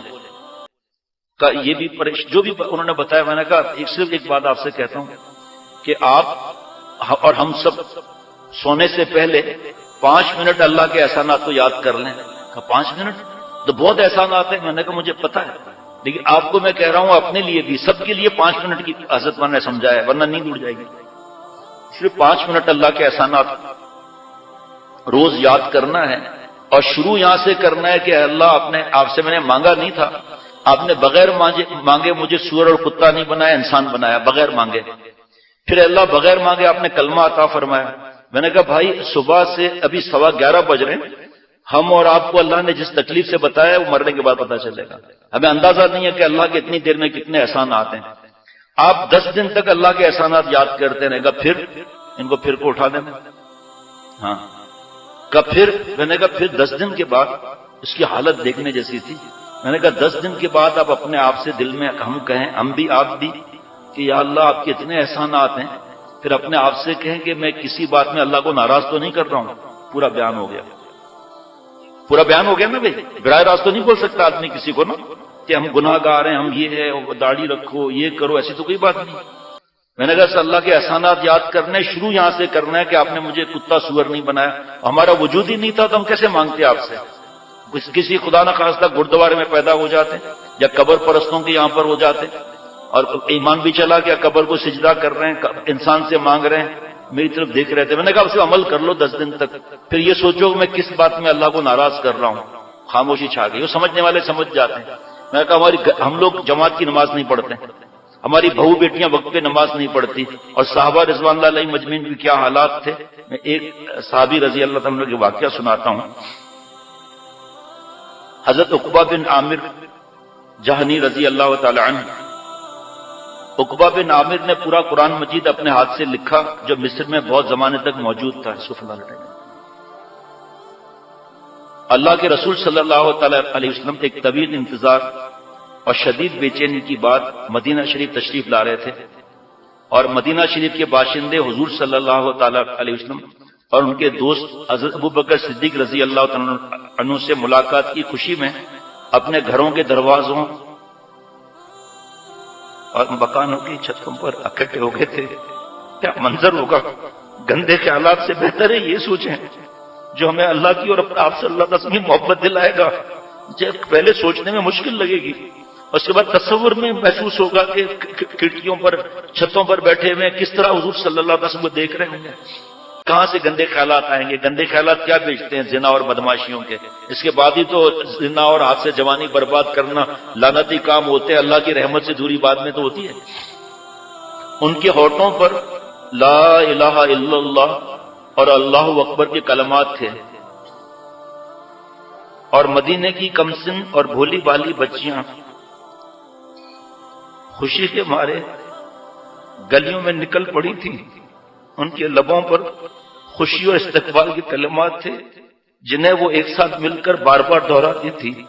طلع البدر علینا من ثنیات الوداع وجب الشکر علینا ما دعا للہ داعی. الوداع کی گھاٹیوں سے طلوع ہو کر 14ویں کا چاند ہمارے سامنے آ گیا. جب تک بلانے والا اللہ تعالیٰ کی طرف بلاتا رہے ہمارے اوپر اس کا شکر واجب ہے. اللہ اللہ کیا عجیب منظر تھا. میں اپنی بہو بیٹیوں سے بھی کہتا ہوں فیشن کو گولی مارو، لیگن کو آگ لگاؤ، ٹراؤزر کو آگ لگاؤ، بڑے چاک چھوڑو. سوچ لو اگر کل سے فیشن آ گیا نا بڑے کرتے کا جو پہلے آیا تھا دوبارہ وہی ہو جائے گا. تو ہمیں فیشن پر لعنت بھیجتے ہیں، ہم ایسی فیشن پر جس سے اللہ ناراض ہوں. اللہ اللہ کیا عجیب منظر تھا. رسول کریم صلی اللہ تعالی علیہ وسلم کی سواری لوگوں کے درمیان سے کس باوقار انداز سے گزر رہی تھی. لوگوں کی آنکھوں میں خوشی کے آنسو اور چہروں پر مسکراہٹیں پھیلی ہوئی تھیں. حضرت عقبہ بن عامر رضی اللہ تعالی عنہ حضور صلی اللہ علیہ وسلم کا استقبال کرنے والوں میں شامل نہ ہو سکے، اس لیے کہ وہ اپنی بکریوں کو لے کر انہیں چرانے کے لیے وادیوں کی طرف نکل گئے تھے، کیونکہ بھوک پیاس کی وجہ سے بکریوں کے ہلاک ہونے کا اندیشہ تھا. جبکہ یہ چند بکریاں ہی ان کا کل سرمایہ تھی جو اس فانی دنیا میں ان کی ملکیت تھی. یہ خوشگوار فضا جو مدینہ شریف پر چھائی ہوئی تھی تھوڑے ہی عرصے میں اس کی خبر مدینہ کے دور و قریب کی وادیوں تک عام ہو گئی اور ہر طرف خوشی پھیل گئی. یہ خوشی کی خبر حضرت عقبہ بن عامر رضی اللہ تعالیٰ عنہ کے کانوں تک پہنچی، حالانکہ وہ مدینہ شریف سے دور وسیع میدانوں میں اپنی بکریاں چراتے پھر رہے تھے۔ کیا یہ گھر کے اندر یہ ماحول بن جائے نا، لعنتی ٹی وی وی سی آر کیا بیچتے ہیں۔ نبی کریم صلی اللہ تعالی علیہ وسلم سے ان کی ملاقات کیسے اور کن حالات میں ہوئی، اس کی تفصیل ہم انہی کے الفاظ میں بیان کرتے ہیں۔ فرمایا رسول اللہ صلی اللہ تعالی علیہ وسلم مدینہ شریف تشریف لائے تو میں اس وقت مدینے سے دور وادیوں میں اپنی بکریاں چرا رہا تھا۔ آپ کی تشریف آوری کی خبر جیسے ہی مجھے ملی، میں نے بکریوں کو وہیں چھوڑا اور اسی وقت آپ صلی اللہ تعالی علیہ وسلم سے ملنے کے لیے مدینہ شریف روانہ ہو گیا اور بارگاہ نبوی میں پہنچ کر عرض کیا، اللہ کے رسول صلی اللہ تعالی علیہ وسلم آپ میری بیعت کو قبول فرمائیں۔ آپ صلی اللہ علیہ وسلم نے فرمایا، تم کون ہو؟ عرض کیا، عقبہ بن عامر۔ آپ صلی اللہ تعالی علیہ وسلم نے فرمایا، کون سی بیعت تمہیں پسند ہے، بیعت عرابیہ کرو گے یا بیعت ہجرت؟ عرض کیا کہ بیعت ہجرت۔ اس کے بعد رسول اللہ صلی اللہ تعالی علیہ وسلم نے مجھ سے بھی انہی باتوں پر بیعت لی جن پر اور مہاجرین سے بیعت لی تھی۔ پھر میں نے آپ صلی اللہ تعالی وسلم کی خدمت میں ایک رات گزار کر واپس اپنے بکریوں کے پاس آ گیا۔ ہم لوگ کل 12 آدمی تھے جو اسلام لانے کے بعد اپنی بکریاں چرانے کے لیے مدینہ شریف سے دور وادیوں میں رہتے تھے۔ ایک دن ہمارے ساتھی نے کہا کہ اگر ہم حضور صلی اللہ تعالی علیہ وسلم سے دین سیکھنے اور ان پر نازل ہونے والی وحی کو سننے کے لیے باری باری خدمت اقدس میں حاضر نہ دے سکیں تو ہمارے اندر خیر کی کوئی بات نہیں ہوگی، اس لیے مناسب یہ ہے کہ روزانہ ہم میں سے ایک آدمی مدینہ شریف جائے اور اپنی بکریاں باقی ساتھیوں کی حفاظت میں چھوڑ جائے۔ غور سے سنتے رہیے گا۔ چنانچہ میں نے کہا، تم لوگ ایک ایک کر کے رسول اللہ صلی اللہ علیہ وسلم کے پاس جاؤ اور ہر جانے والا اپنی بکریاں میرے حوالے کر جایا کریں، خود نہیں جائیں گے، تم لوگ جاؤ۔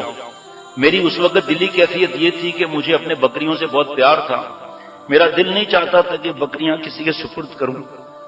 اس کے بعد روزانہ صبح کو میرا ایک ساتھی آپ صلی اللہ علیہ وسلم کی خدمت میں جاتا اور اس کی بکریوں کو چرانے کی ذمہ داری میں انجام دیتا، پھر وہ واپسی پر میں وہ تمام باتیں ان سے پوچھ لیا کرتا تھا جو وہاں سے دیکھ کر اور سن کر آتا تھا۔ لیکن چند روز کے بعد میں نے اپنے آپ سے کہا، بڑے افسوس کی بات ہے، تمہارا برا ہو، کیا تم ان چند حقیر سی بکریوں کو رسول اللہ صلی اللہ علیہ وسلم کی صحبت اور ان سے براہ راست ملاقات اور دین سیکھنے پر ترجیح دیتے ہو؟ پھر میں اپنے بکریوں کو وہیں چھوڑ کر مدینہ شریف کی طرف روانہ ہو گیا تاکہ وہاں پہنچ کر مسجد نبوی میں قیام کروں اور براہ راست رسول اللہ صلی اللہ علیہ وسلم سے دینی علم حاصل کروں۔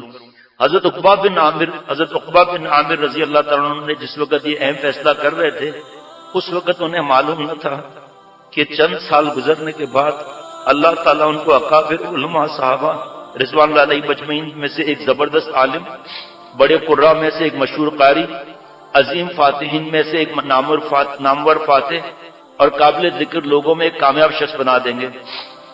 اور جب وہ اپنے بکریوں کو چھوڑ کر اللہ اور اس کے رسول صلی اللہ علیہ وسلم کی طرف جا رہے تھے تو ان کے دل میں یہ بات بھی نہ آئی ہوگی کہ وہ دنیا دمشق کو فتح کرنے والے لشکر کے امیر ہوں گے اور اس کے سرسبز و شاداب باغات کے درمیان دمشق کے مشہور دروازے باب توما کے نزدیک اللہ تعالیٰ نے عالی شان مکان عطا فرمائیں گے۔ اور انہیں اس بات کا بھی علم نہ تھا کہ ان کو دنیا کے سرسبز و شاداب ملک مصر کو فتح کرنے کی سعادت نصیب ہوگی اور وہاں وہ جبل مقتم کے دامن میں خوبصورت سے مکان میں رہیں گے۔ یہ ساری باتیں مستقبل میں ہونے والی تھی جن کا اللہ کے علاوہ کسی کو معلوم نہیں تھا۔ مدینہ آ کر حضرت عقبہ بن عامر نے مستقل طور پر آپ صلی اللہ علیہ وسلم کی صحبت اختیار کر لی۔ وہ سائے کی طرح ہمیشہ آپ صلی اللہ علیہ وسلم کے ساتھ رہتے۔ آپ جہاں کہیں تشریف لے جاتے وہ آپ کے گھوڑے کی لگام ان کے ہاتھ میں ہوتی۔ آپ صلی اللہ علیہ وسلم جدھر بھی رخ کرتے وہ ہمیشہ آپ کے آگے چلتے۔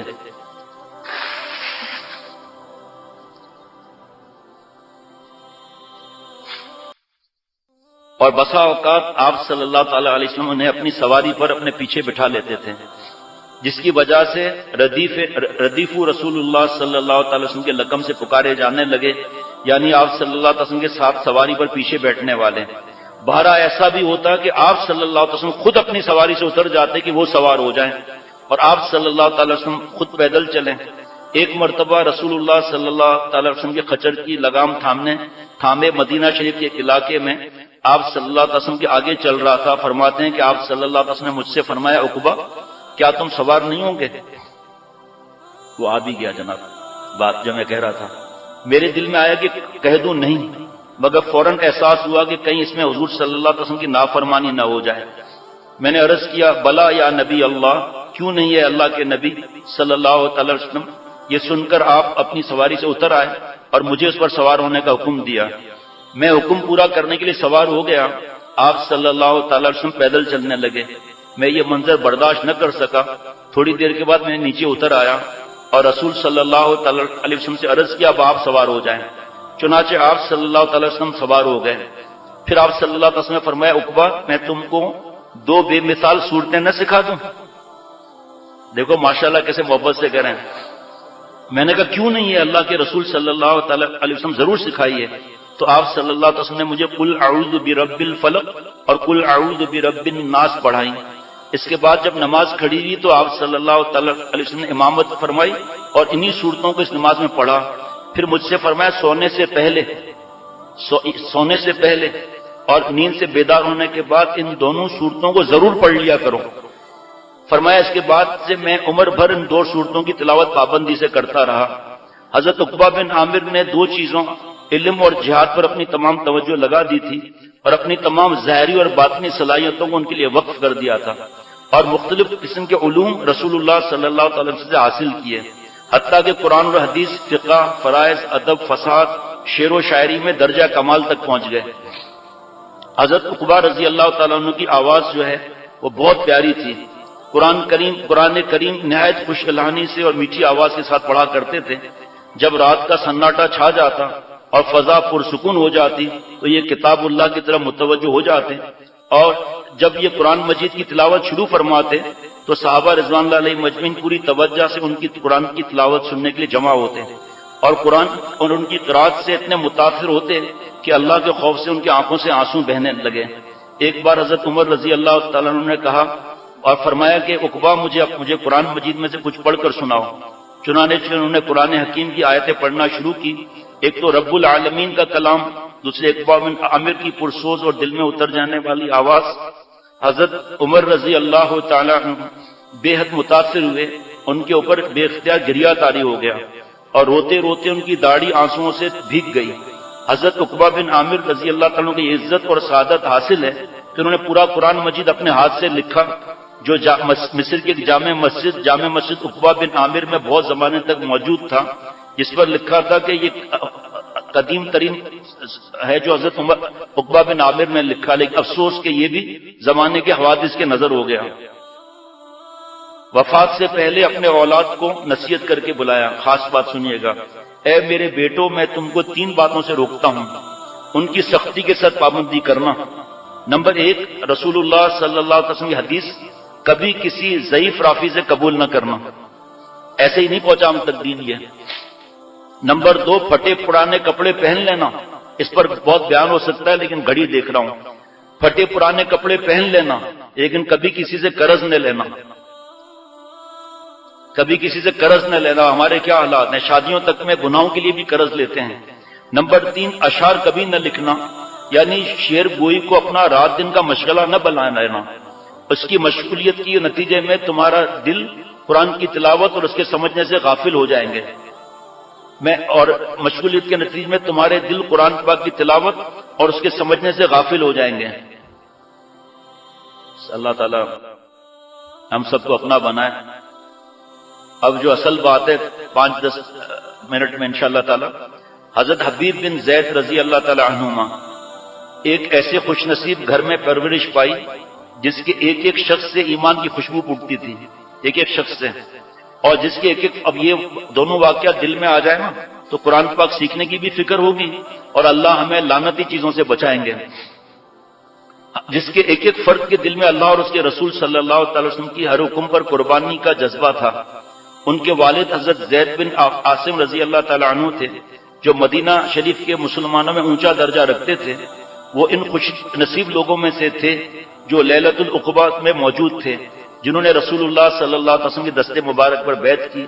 اس موقع پر ان کے ساتھ ان کی اہلیہ محترمہ اور ان کے دونوں صاحبزادے بھی موجود تھے۔ ان کی والدہ حضرت ام عمارہ یہ پہلی بہادر خاتون تھیں جنہوں نے اللہ کے دین کی حفاظت اور رسول اللہ صلی اللہ علیہ وسلم کی دفاع میں ہتھیار اٹھایا تھا. ماشاءاللہ ہونا چاہیے نا. اور آج media, mobile phone, smart phone یہ اٹھایا جاتا ہے.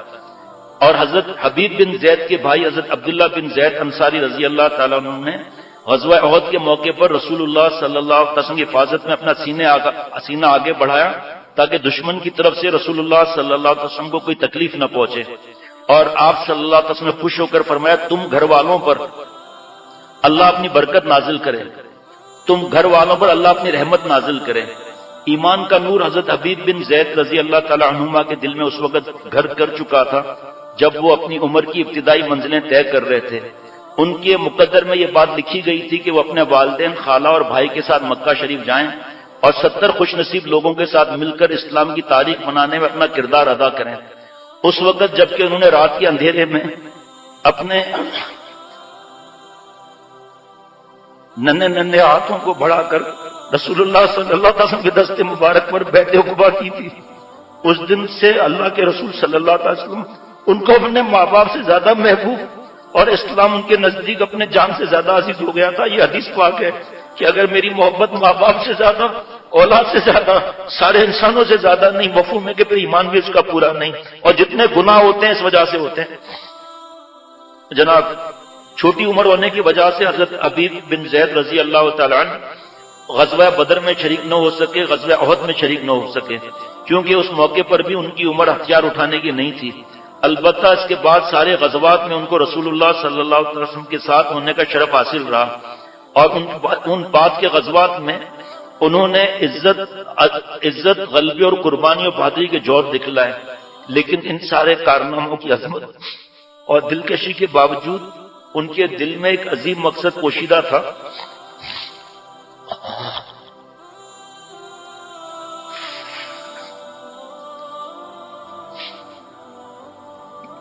جگر تھام کر بیٹھنا ہے.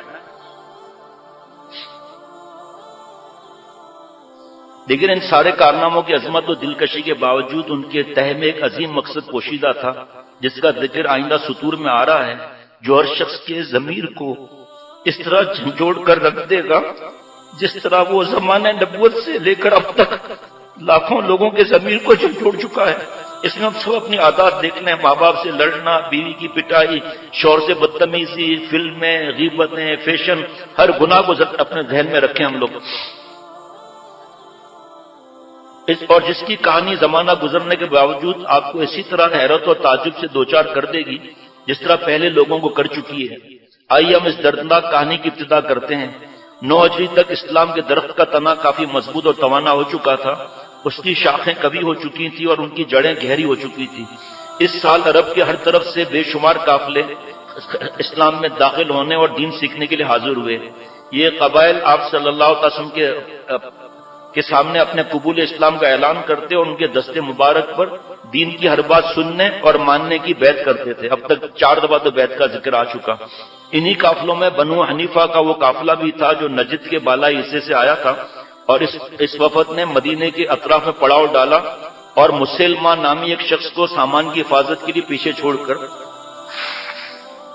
دربار نبوی میں حاضر کے لیے روانہ ہوئے. انہوں نے آپ صلی اللہ علیہ وسلم کے سامنے اپنی اور اپنے قبیلے کی طرف سے اسلام کا اعلان کیا. آپ صلی اللہ علیہ وسلم نے بڑی گرم جوشی سے استقبال کیا اور ان کی خاطر تواضع فرمائی، اور پیچھے رہ جانے والے ساتھی سمیت، مسلمہ کے سمیت، ان میں ہر ایک کے لیے تحفہ دینے کا حکم فرمایا. مسلمہ کو بھی تحفہ ملا. اس وفد کے واپس نجد پہنچنے کے ساتھ ہی مسلمہ اسلام سے پھر گیا. اس نے لوگوں کو مجمع میں کھڑے ہو کر اعلان کیا کہ اللہ تعالیٰ نے اس کو بنی حنیفہ کے لیے نبی بنا کر بھیجا ہے، جیسے محمد بن عبداللہ کو قریش کے لیے نبی بنا کر بھیجا، نعوذ باللہ. اس اعلان کے ساتھ ہی بنو حنیفہ کے لوگ مختلف اغراض کی وجہ سے اس کے گرد جمع ہونے لگے اور اپنا قوم کا فرد ہونے کی وجہ سے ان کا بھرپور ساتھ دینے لگے. یہاں تک کہ ان کے سردار نے کہا کہ میں گواہی دیتا ہوں کہ محمد صلی اللہ علیہ وسلم سچے اور مسلمہ جھوٹا ہے. ذرا غور کرنا، آپ صلی اللہ علیہ وسلم سچے، مسلمہ جھوٹا ہے، لیکن مجھے بنو ربیہ قبیلے کا کذاب جھوٹا شخص نعوذ باللہ سچے شخص سے زیادہ پسند ہے.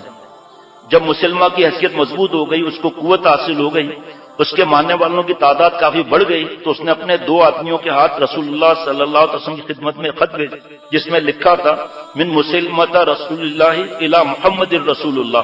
فرماتے اس گدھے پر عذاب تھا، اپنا بھی رسول لکھ رہا ہے، آپ صلی اللہ علیہ وسلم کے بھی رسول لکھ رہا ہے کہ نبوت کے اس منصب میں آپ کے ساتھ مجھے بھی شریک کیا گیا ہے، لہذا نصف زمین ہمارے لیے، نصف قریش کے لیے، لیکن قریش زیادتی کرتے ہیں. جب یہ خط آپ صلی اللہ علیہ وسلم کی خدمت میں پڑھا گیا تو آپ صلی اللہ علیہ وسلم نے ان دونوں قاصدوں سے پوچھا تم دونوں اس کے بارے میں کیا کہتے ہو؟ انہوں نے کہا کہ ہم بھی وہی کہتے ہیں جو اس خط میں لکھا ہوا ہے. آپ صلی اللہ علیہ وسلم نے فرمایا کہ اللہ کی قسم اگر قاصدوں کا قتل جائز ہوتا تو میں دونوں کی گردنیں اڑا دیتا. دیکھیں فرق دیکھتے رہنا اسلام کا اور جو اسلام میں نہیں. آپ صلی اللہ علیہ وسلم نے ان کو چھوڑ دیا. پھر خط لکھا آپ صلی اللہ علیہ وسلم نے بسم اللہ الرحمن الرحیم. وہاں کیا تھا؟ یہاں کیا ہے؟ بسم اللہ الرحمن الرحیم من محمد رسول اللہ الی مسلمۃ الکذاب السلام علی من اتبع الہدی اما بعد. اللہ کے نام سے جو بڑا مہربان نہایت رحم کرنے والا ہے، محمد رسول اللہ صلی اللہ علیہ وسلم کی طرف سے مسلمہ کذاب کو سلامتی ہو اس کے لیے جس نے ہدایت کی پیروی کی. اما بعد، بلا شبہ زمین اللہ کی ہے، اسے جس کو چاہتا ہے عطا فرماتا ہے، اور آخرت کا بہترین انجام تو متقیوں کے لیے ہے. والعاقبۃ للمتقین. جب مسلمہ کا شر حد سے تجاوز کر گیا، اس کا فساد ہر طرف پھیلنے لگا، تو رسول اللہ صلی اللہ علیہ وسلم نے مناسب سمجھا کہ ایک ایسا خط اس کو بھیجیں جس کے ذریعے سے اسے گمراہی سے روکیں. اور یہ خط لے جانے کے لیے آپ صلی اللہ علیہ وسلم نے حضرت حبیب بن زید جو جوان تھے اس کو طلب فرمایا، جو اس وقت جوان ہو چکے تھے. اب سنیں داستان. اور ایمان ان کے رگ رگ میں رچ بس چکا تھا. حضرت حبیب بن زید رضی اللہ تعالیٰ عنہ کسی سستی اور تاخیر کے بغیر رسول اکرم صلی اللہ علیہ وسلم کا حکم پا کر روانہ ہو گئے. وہ راستے کے نشیب و فراز کو تیزی سے طے کرتے ہوئے نجد کے بالائی حصہ میں واقع بنو حنیفہ کی بستی میں پہنچے، اور انہوں نے رسول اللہ صلی اللہ علیہ وسلم کا خط مبارک مسلمہ کے حوالے کر دیا.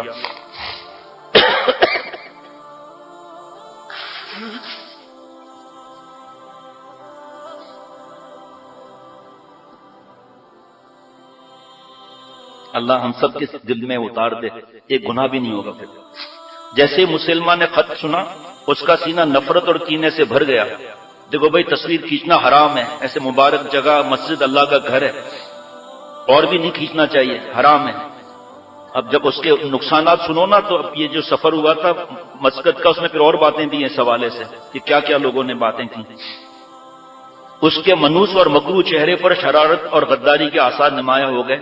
اس نے حکم دیا کہ حضرت حبیب بن زید رضی اللہ تعالیٰ عنہما کو زنجیروں سے باندھ کر قید کر دیا جائے، اور آپ صلی اللہ علیہ وسلم نے بدبختوں کو بھی چھوڑ دیا، اور اگلے روز چاش کے وقت میرے سامنے پیش کیا جائے. اگلے روز مسلمہ کذاب نے اپنی مجلس جمائی، دائیں بائیں اپنے ماننے والے چیلوں اور بدماش لوگوں کو بٹھایا اور عوام کو مجلس میں آنے کا حکم دیا. پھر اس نے حضرت حبیب بن زید رضی اللہ تعالیٰ عنہما کو پیش کرنے کا اشارہ کیا. چنانچہ حضرت حبیب رضی اللہ تعالیٰ عنہ وہ بوجھل بیڑیوں میں آہستہ آہستہ قدم اٹھاتے ہوئے مسلمہ کے سامنے پہنچے، اور اس کینہ پرور مجمع میں اپنے لمبے قد، بلند سر اور اونچی ناک کے ساتھ اس طرح تن کر کھڑے ہو گئے جیسے کوئی عمدہ قسم کا مضبوط نیزہ زمین میں سیدھا گاڑ دیا گیا ہو. ماشاءاللہ تو زور سے کہنا چاہیے. یہ ہمارے صحابہ رضوان اللہ علیہ مجمعین. بدبخت ہے وہ جو مسلمان ہو کر اور دوسروں کی بکواس سنتا ہے. صحابہ رضوان اللہ علیہ مجمعین کے لیے اس وقت وہ موقع نہیں ہے. مسلمہ کذاب نے ان کی طرف دیکھا اور کہا تشہد ان محمد رسول اللہ، کیا تم گواہی دیتے ہو کہ محمد اللہ تعالیٰ کے رسول ہیں صلی اللہ علیہ وسلم؟ انہوں نے فوراً جواب دیا نام. جواب دیا جی ہاں. جواب دیا نام اشہد ان محمد رسول اللہ. بیڑیوں میں جکڑے ہوئے دشمنوں کے ساتھ کھڑے ہیں. ہاں میں گواہی دیتا ہوں کہ محمد صلی اللہ علیہ وسلم اللہ کے رسول ہے اور آخری رسول ہے. یہ جواب سن کر وہ غصے سے پھٹ پڑا اور اس نے پھر پوچھا وَتَشْهَدُ أَنِّي رسول اللہ، اور کیا تم یہ بھی گواہی دیتے ہو کہ میں اللہ کا رسول ہوں؟ جعلی بدماش بدبخت کہ ڈرے نہیں صحابی رضی اللہ تعالیٰ عنہ. فرمایا کہ مذاق اڑانے کے انداز میں فرمایا میرے کان تمہاری یہ بات سننے کے لیے بہرے ہیں. اسی طرح ماشاءاللہ لگنا چاہیے۔ یہ سن کر مسلمہ کذاب کے چہرے کا رنگ بدل گیا، غصے میں اس کے ہونٹ کانپنے لگے، اور اس نے اپنے جلاد کو حکم دیا اس کے بدن کا ایک عضو کاٹ دو، جی ایک عضو کاٹ دو۔ ہمارے بچے بھی اس کو سنیں ماشاءاللہ اس بات کو پابندی سے، اور آپ غور سے سنو، آپ صلی اللہ علیہ وسلم آخری نبی ہیں پیارے بچوں، اب کوئی نبی نہیں آئے گا۔ جلاد نے تلوار کا ایک بھرپور وار کیا اور ان کے جسم کا ایک حصہ کٹ کر زمین پر تڑپنے لگا۔ اس نے پھر وہی سوال دہرایا، مسلمان نے، اتشہد ان محمد رسول اللہ، کیا تم گواہی دیتے ہو کہ محمد صلی اللہ علیہ وسلم اللہ کے رسول ہیں؟ انہوں نے پھر جواب دیا، نام اشہد ان محمد رسول اللہ، ہاں میں گواہی دیتا ہوں کہ آپ صلی اللہ علیہ وسلم اللہ کے رسول ہیں۔ اس نے پھر سوال کیا، اور تم یہ بھی گواہی دیتے ہو میں اللہ کا رسول ہوں؟ فرمایا میں کہہ چکا ہوں، ہاتھ بازو کٹ چکا ہے، میں کہہ چکا ہوں، میرے کان تمہاری یہ بات سننے سے معذور ہیں۔ چنانچہ اس نے جلاد کو حکم دیا کہ ان کا جسم کا ایک اور عضو کاٹنے کا حکم دیا، جو کاٹ دیا گیا، اور وہ بازو لڑکتا ہوا پہلے اس کے پاس جا کر ٹھہر گیا۔ لوگ پورے عرصے میں نگاہیں اٹھائے، بڑی حیرت اور تعجب کے ساتھ ان کی ثابت قدمی اور استقامت کو دیکھتے رہے۔ اس کے بعد مسلمہ کذاب ان سے سوال کرتا رہا، جلاد ان کا ایک ایک عضو کاٹتا رہا، اور حضرت حبیب بن زید رضی اللہ تعالیٰ عنہ کہتے رہے، اشہد ان محمد رسول اللہ، یہاں تک کہ ان کا آدھا جسم کٹے ہوئے ٹکڑوں کی شکل میں زمین پر بکھر گیا، اور آدھا جسم گوشت کے لوتھڑے کی صورت میں بولتا رہا۔ ان کا جسم زبان حال سے توحید کی گواہی دے رہا تھا۔ بالآخر ان کی پاکیزہ روح اللہ کے پاس چلی گئی۔ اس وقت ان کے پاکیزہ ہونٹوں پر اسی رسول پاک صلی اللہ علیہ وسلم کا نام تھا، محمد الرسول اللہ صلی اللہ علیہ وسلم کا نام، جن کو ہمارے اعمال کی وجہ سے ہم تکلیف پہنچاتے ہیں، گناہ کر کے سچی توبہ نہیں کرتے، داڑیاں کاٹ کر اس کو گٹر لائن میں جا کے ڈال دیتے ہیں، اللہ معاف فرمائے۔ جن کے دست مبارک پر انہوں نے عقبہ کی رات میں بیعت کی تھی، جب ان کی والدہ نصیبہ آذانیہ رضی اللہ تعالی عنہ کو ان کی شہادت کی خبر ملی تو انہوں نے صرف اتنا فرمایا، میں نے ایسے ہی موقع کے لیے اپنے بیٹے کو تیار کیا تھا اور اس کے بدلے میں اللہ سے بہتر اجر کی توقع تھی۔ اس نے بچپن میں رسول اللہ صلی اللہ علیہ وسلم پر جو عقبہ کی بیعت کی تھی اور جوان ہو کر ان سے وفاداری کا حق ادا کر دیا۔ پھر انہوں نے یہ تمنا کرتے ہوئے فرمایا کہ اگر اللہ نے مجھے مسلمہ کذاب پر قابو بخشا تو میں اس کو موت کے گھاٹ اتاروں گی کہ اس کی لڑکیوں کو اس پر رونے کے لیے مجبور کر دوں گی۔ اور حضرت نصیبہ رضی اللہ تعالیٰ عنہ نے جس دن کی تمنا کی تھی اس کے آنے میں زیادہ دن نہیں لگے۔ ایک دن خلیفہ رسول صلی اللہ تعالی وسلم حضرت ابوبکر صدیق رضی اللہ تعالیٰ عنہ نے یہ اعلان فرمایا کہ جھوٹے نبوت کے دعویٰ کرنے والے مسلمہ کذاب سے جنگ کے لیے چلو۔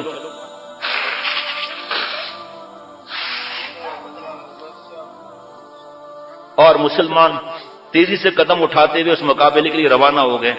اس فوج میں حضرت نصیبہ رضی اللہ تعالیٰ عنہ کے انا اور ان کے صاحبزادے حضرت عبداللہ بن زید رضی اللہ تعالیٰ عنہ بھی شامل تھے۔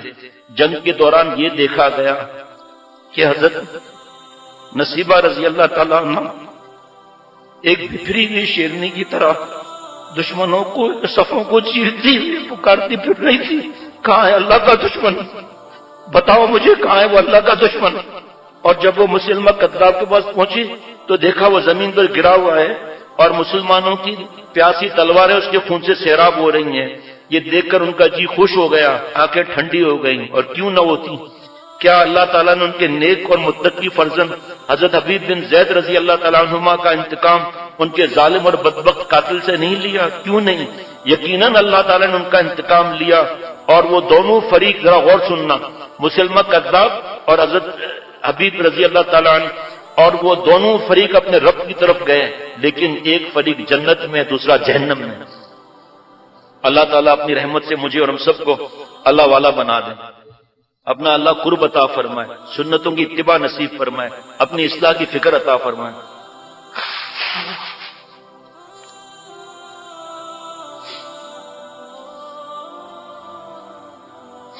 بچے الحمدللہ سب پڑھتا ہوں، مختصر دعا کر لیجیے، درود شریف پڑھتے اللہم صلی علی سیدنا مولانا محمد النبی الامی وعلی آلہ واصحابہ وبارک وسلم۔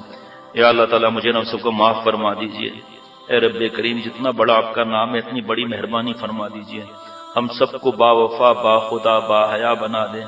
اے رب کریم آپ صلی اللہ علیہ وسلم سے ایسی محبت عطا فرما کہ ہر کام سنت کے مطابق کرنے والے بن جائیں۔ صحابہ رضوان اللہ علیہ مجمعین کی ایسی محبت عطا فرما، ان کی نقل کی توفیق عطا فرما۔ اے رب کریم اپنی رحمت سے، اپنے کرم سے صحابہ رضوان اللہ علیہ مجمعین کے واقعات جو آپ نے سنوائے اس کی برکت سے یا اللہ ہمیں بھی وفاداری نصیب فرما۔ یا اللہ جن کے گھر میں ٹیلی ویژن، کیبل، تصویریں، نیٹ اور مجسمے ہیں نکال دیجئے، اور میرے دل میں اور جس کے دل میں جو نافرمانی ہے سب نکال کر ہمارے گھروں اور دل کو نور سے منور فرما دیں۔ اے رب کریم میں بھی آپ سے وعدہ کرتا ہوں، ہم سب آپ سے وعدہ کرتے ہیں کہ ہم جان دے دیں گے، آج کے بعد آپ کو ناراض نہیں کریں گے۔ اے اللہ بغیر استحقاق کی ہماری توبہ کو قبول فرما۔ اے رب کریم آپ دونوں جہانوں کے مالک ہیں، دونوں جہانوں کی خوشیاں عطا فرما، ہم سب کی جملہ مقاصد حسنہ پوری فرما۔ اے اللہ آج اسی وقت سچی توبہ کرتے ہیں آپ سے کہ آج کے بعد آپ کو ناراض نہیں کریں گے، اپنے موبائلوں کو پاک کریں گے، اپنے گھر سے کیبل، ٹی وی، نیٹ سب نکال دیں گے۔ ہماری بہو بیٹیاں بھی یا اللہ آپ سے عہد کرتی ہیں کہ آج کے بعد شرعی پردہ کریں گی اور گناہوں کی زندگی سے ہم سب بچیں گے۔ اور اللہ ہم سب کو اچھے اخلاق بھی عطا فرما، ہم سب کے جملہ مقاصد حسنہ پورے فرما۔ یا اللہ جامع حکیم الامت جلد از جلد بنوا کر خزانے برسا دیجئے اور جلد بنوا دیجئے۔ اے اللہ ہم سب کے جملہ مقاصد حسنہ پورے فرما۔ صلی اللہ علیہ وسلم وعلی آلہ